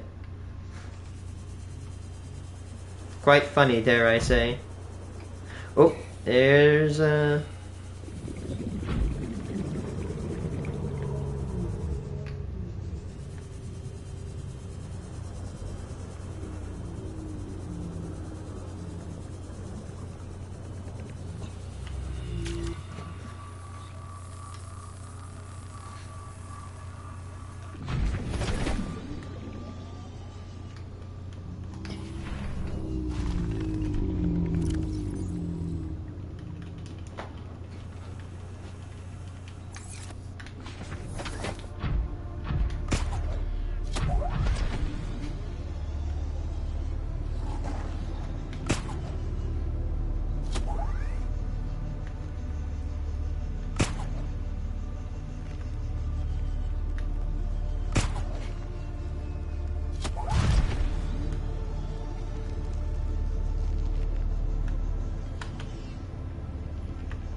Man, I'm getting a lot of viewers lately.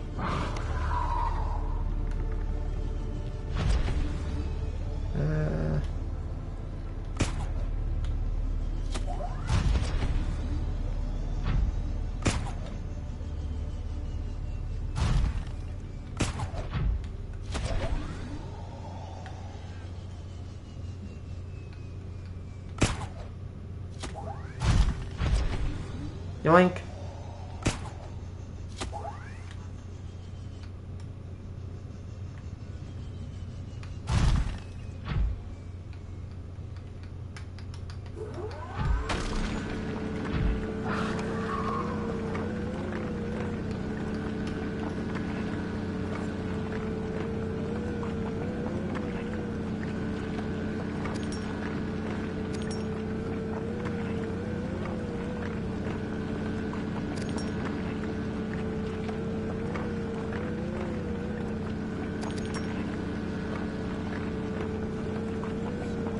Alright. So with this one.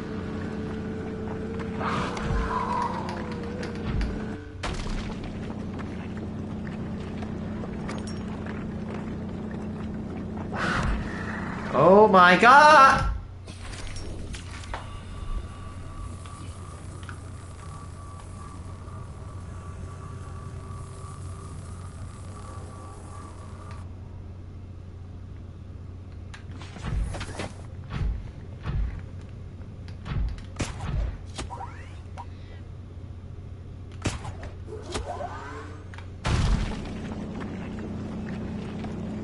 Yeah, I'm sorry my chat is break. What is that? What is your deal?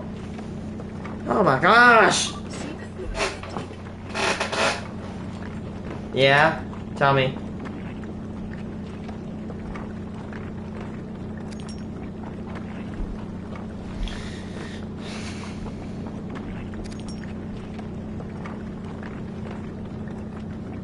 Yay, new sub. Thanks, dude. Yes, we are growing.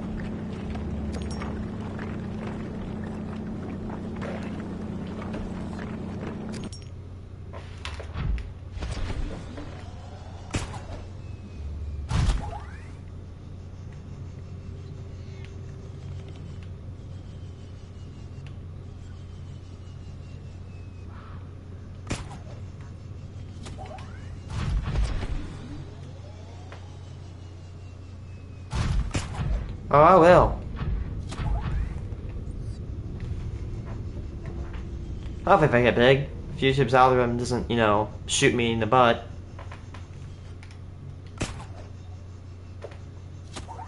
Honestly, the reason I'm not getting big is because I stream. And I'm gonna admit it. I'm gonna admit it. You know what I mean? Because videos get more views. But, you know, I'm lazy. I'm lazy with making videos. I could do it. It's just, you know how draining it is to make videos? It really is. But I'm planning on posting 2 very big videos and another third one hopefully coming in 2025. One of them is going to be 2022 fails that's backlogged. The other one's going to be 2024 fails. And the other one's going to be a project that we are having at my house. And it's going to have a lot of videos of bulldozers, excavators, and stuff.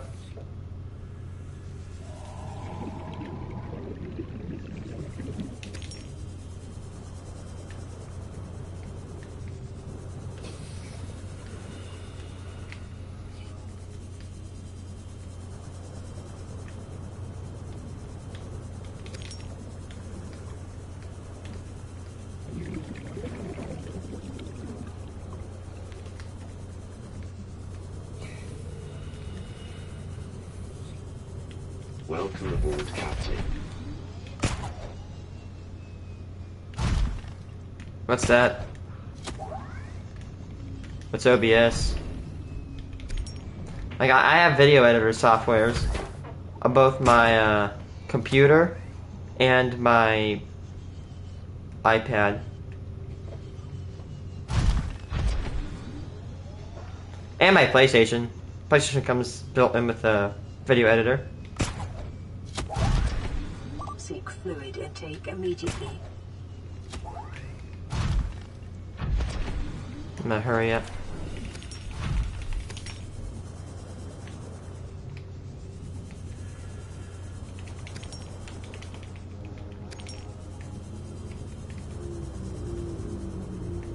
Oh, big boy.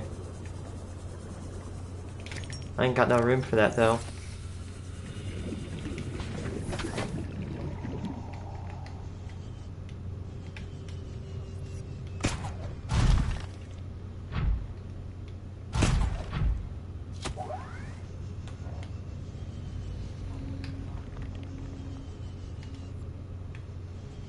One more little chunk of quartz. Oh, there you are. Nice. Seriously, what are these things' deals? I feel like they've gotten more aggressive in PS5 than PS4. I swear, man.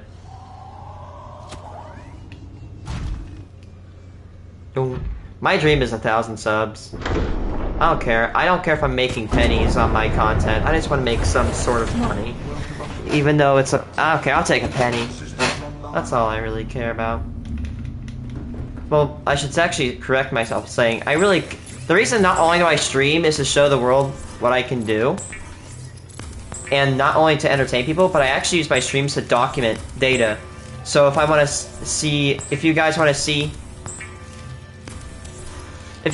see what, you know, like my save looked like back a few weeks ago, you can do that. You can go see what it looked like when I started Subnautica.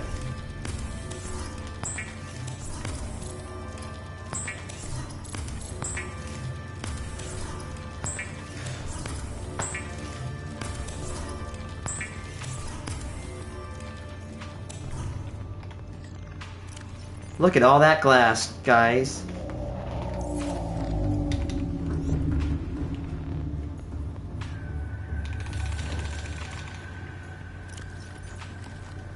Vital signs stabilizing.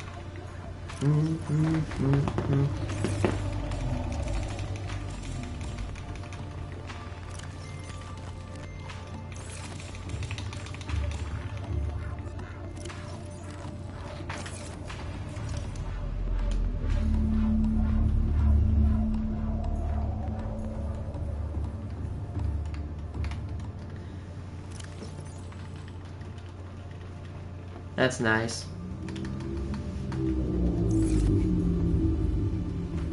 I have about 20. I have about like 20-ish minutes until I have to go to work. But don't worry, I'll be on tonight.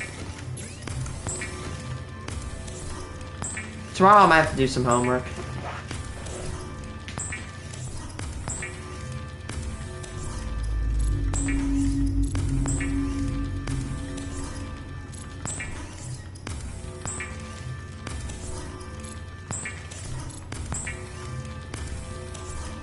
And there we go. You might need a little bit more glass. I might get like 2 more containers of glass. That won't be too bad.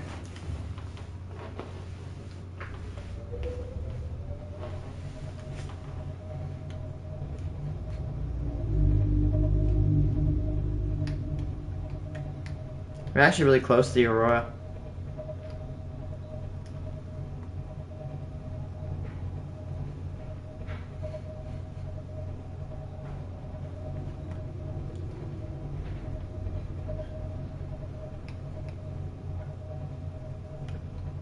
You know, there's a town in Illinois called...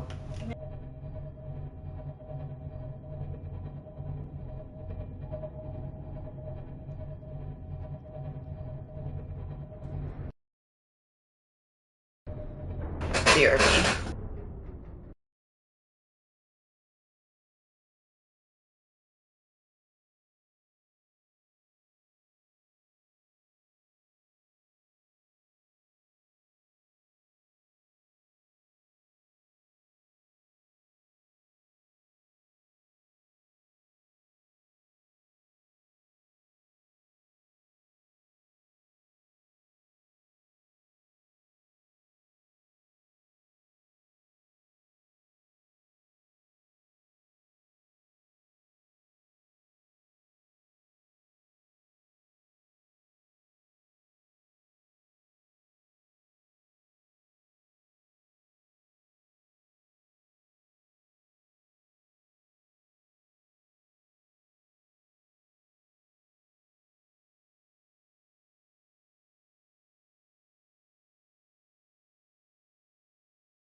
Yo, how's it going?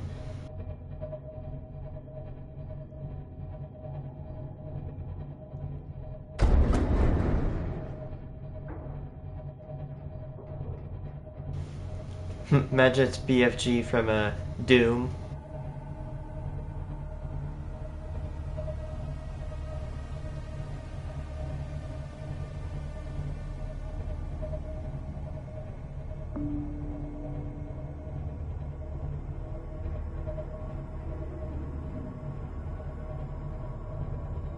Ahead slow. I don't know.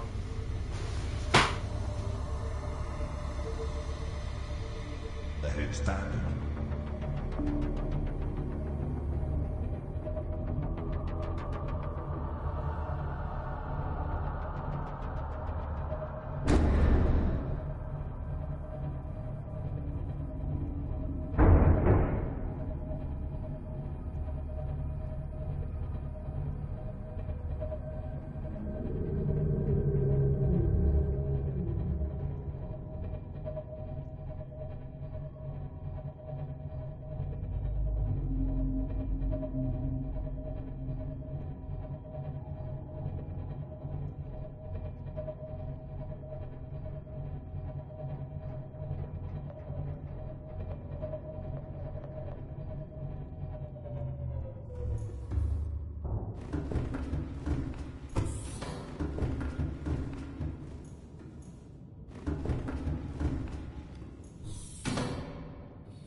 Welcome aboard, Captain.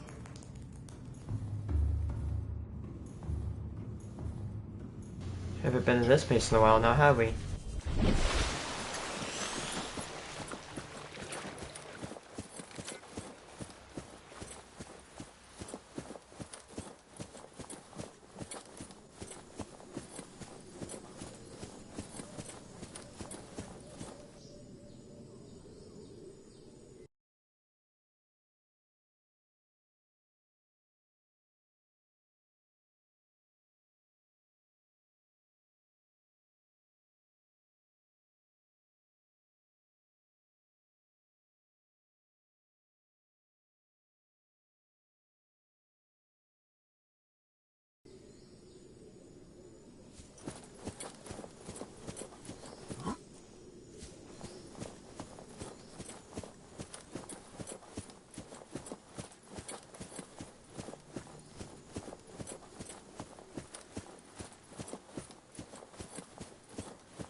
Especially if they take more damage.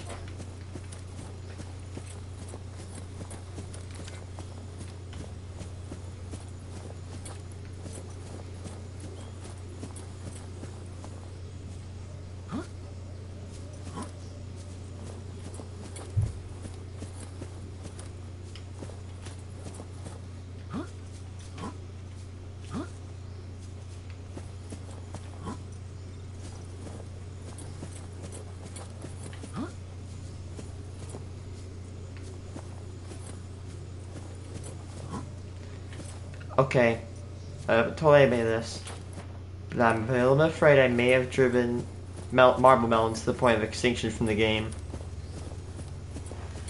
I think I remember leaving one. Like one plant to survive.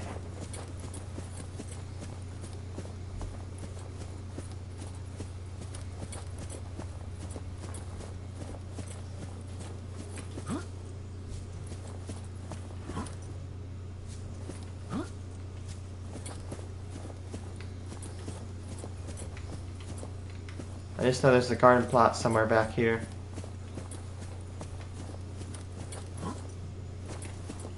Where I found the marble melon. I may have left one marble melon.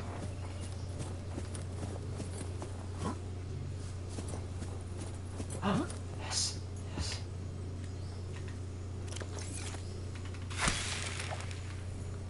That may be the last remaining marble melon seeds in the game. Oh, never mind. There's a bunch more. Hell, I'll keep this. I didn't know there were two plots back here. Oh, and I thought there was only one.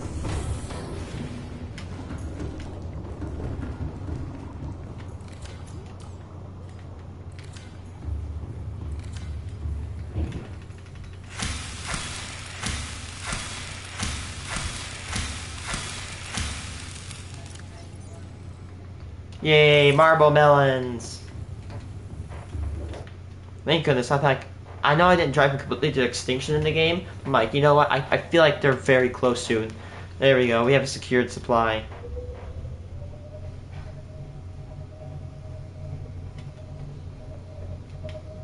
Be right back, guys. I'm use restroom.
Yeah, my main goal is I'm gonna like only spend 10 extra minutes on the game. Maybe I'm gonna start getting a bunch of quartz, of course, and a quartz, of course, and then go. You know, I'm gonna go quit the game. That way, I'm gonna use a lot of glass for my build. Forgot how much titanium I used over here.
quick, that's that wreck I forgot about.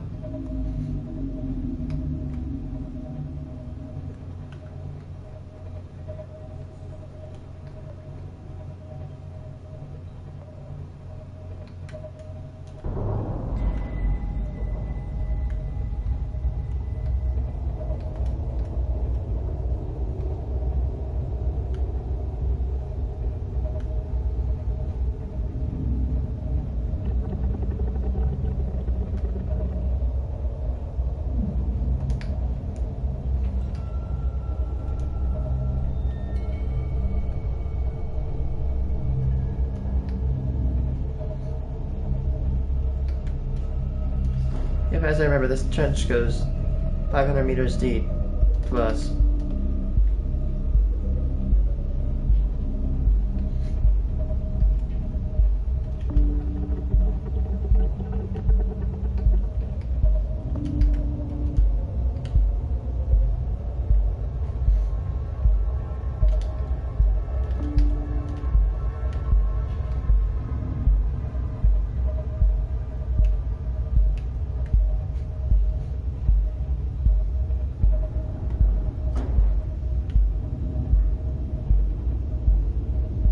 I know there's a bunch of quartz down here.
Hello.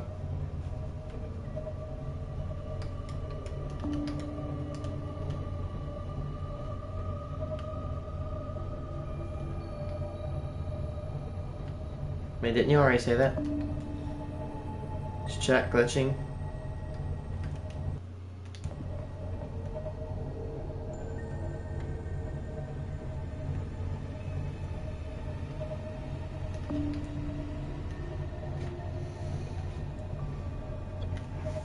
What's that about? Is it? Are you repeat? Or is chat repeating? No, it might be.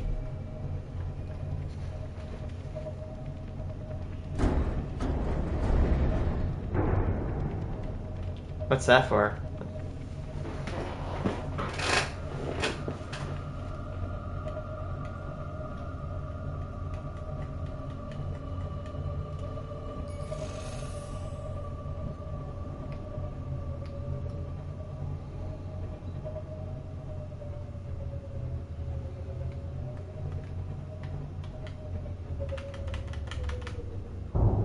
There we go.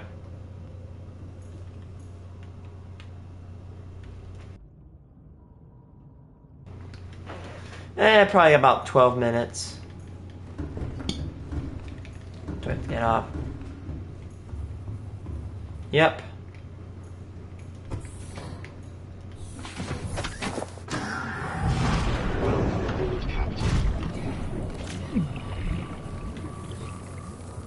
That's a good sign of where to place thermal plants if you're in a reinforced dive suit and you're burning.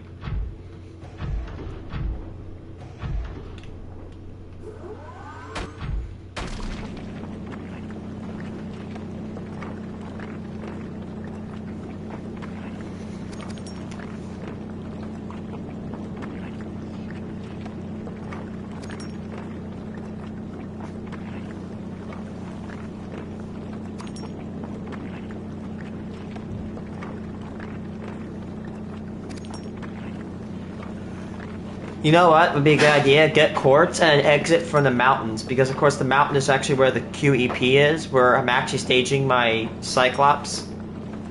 I've actually decided, I was like in the shower a few days ago, or not days ago, but last night. Yeah.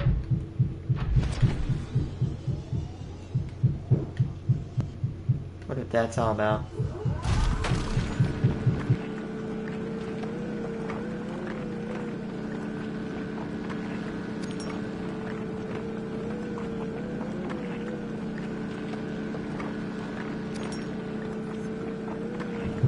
Oh, I think my mom's cooking.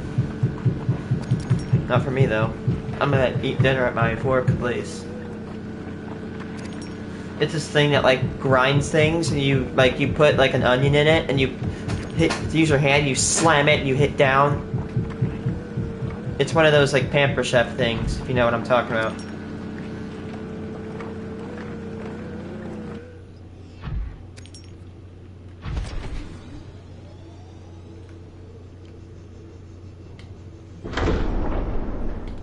Yep, I was correct. I remember there was a bunch of quartz down here. Welcome aboard, Captain. All systems online. Screw that, let's go get that other piece.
Yeah.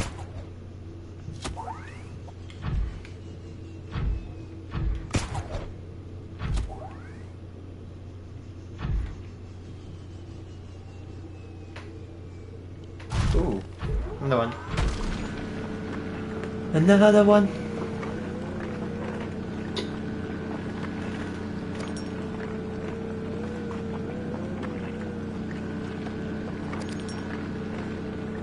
Bruh. You are hacked. Give up 500 ion cubes or else.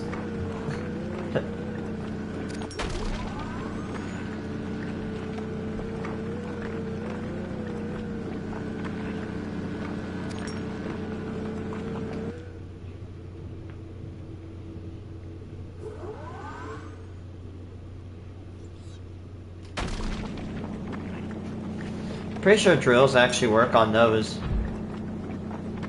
Those like deposits.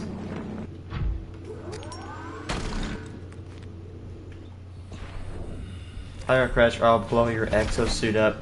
Just like, it's like this appears as one of those like Windows notifications.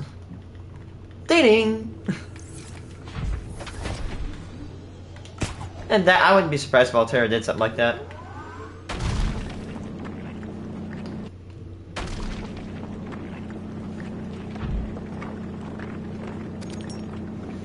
Look at all that crystal. You really do not want to breathe in this dust.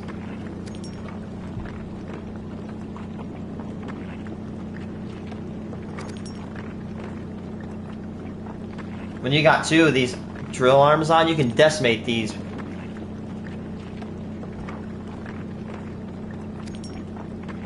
I got 76 views on episode 14 for a live stream. I don't think Altera's commies, honestly. Altera is just, well, I don't even know. I don't even think Altera would be a capitalist society. It almost be like a dictatorship. I don't really know. I mean, you really can't say, because I guess Altera, you don't really know. You don't really see anything that happens outside of the Subnautica. I mean that by 45, 46B. We don't really see a whole lot outside of 45, 46B.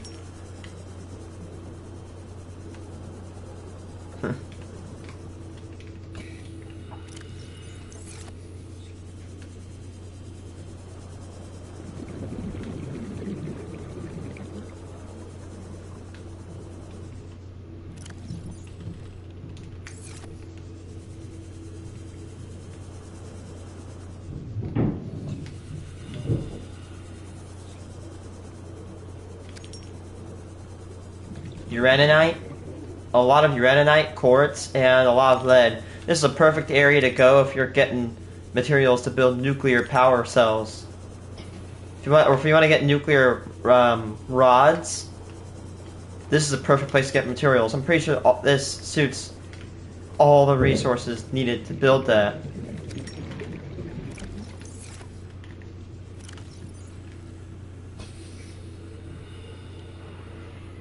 Crystal, lead, titanium, and glass. Yeah, there's also titanium here. I'll reactivate QEP.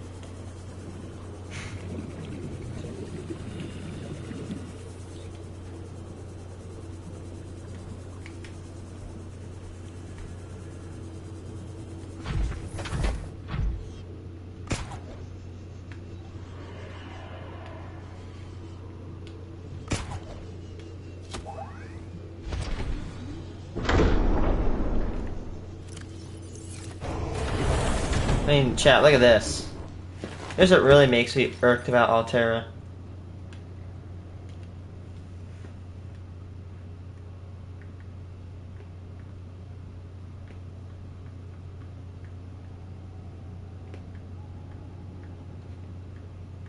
Seek fluid intake.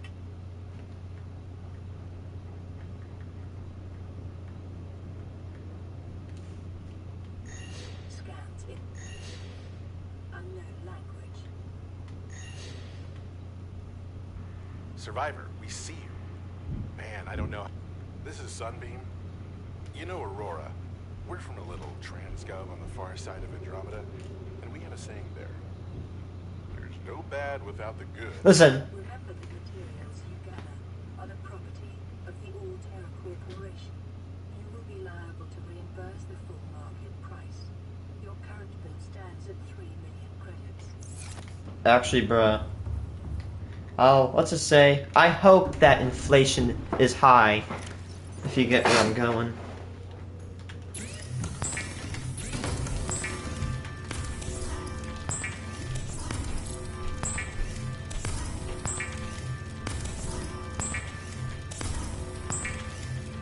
Honestly, I think Altera should relieve Riley of his debt if Riley is able to give blueprints and instructions on how to fabricate ion power cells or like ion cubes.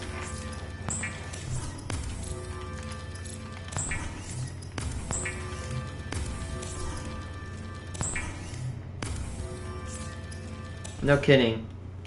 I mean, couldn't he sell the rocket that he builds? You know, that rocket that he just has to construct to get off the planet? That could sell well.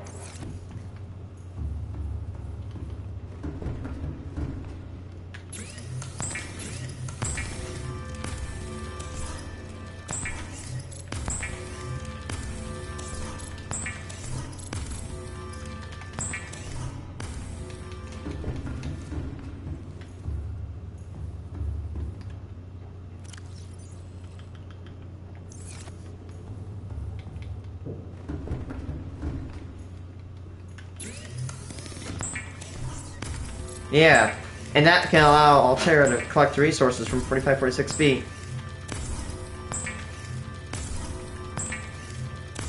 And he found enzyme 42, which could probably be fabricated into vaccines to cure any known disease. Yeah, when I come back, I'm going to start farming for more quartz. I'm going to fill 2 more. Exactly, iron cubes. I have to go, guys. I'm going to go to work. Because unlike stinky other gamers, not saying all gamers are bad, just saying unlike a lot of gamers that sit in their basement, I have a job. 41 views, 47 views, 76, 80 views on their episode. Dude, we need to keep streaming up Subnautica. But anyway, guys. And yeah, I'm gonna go. See ya, guys.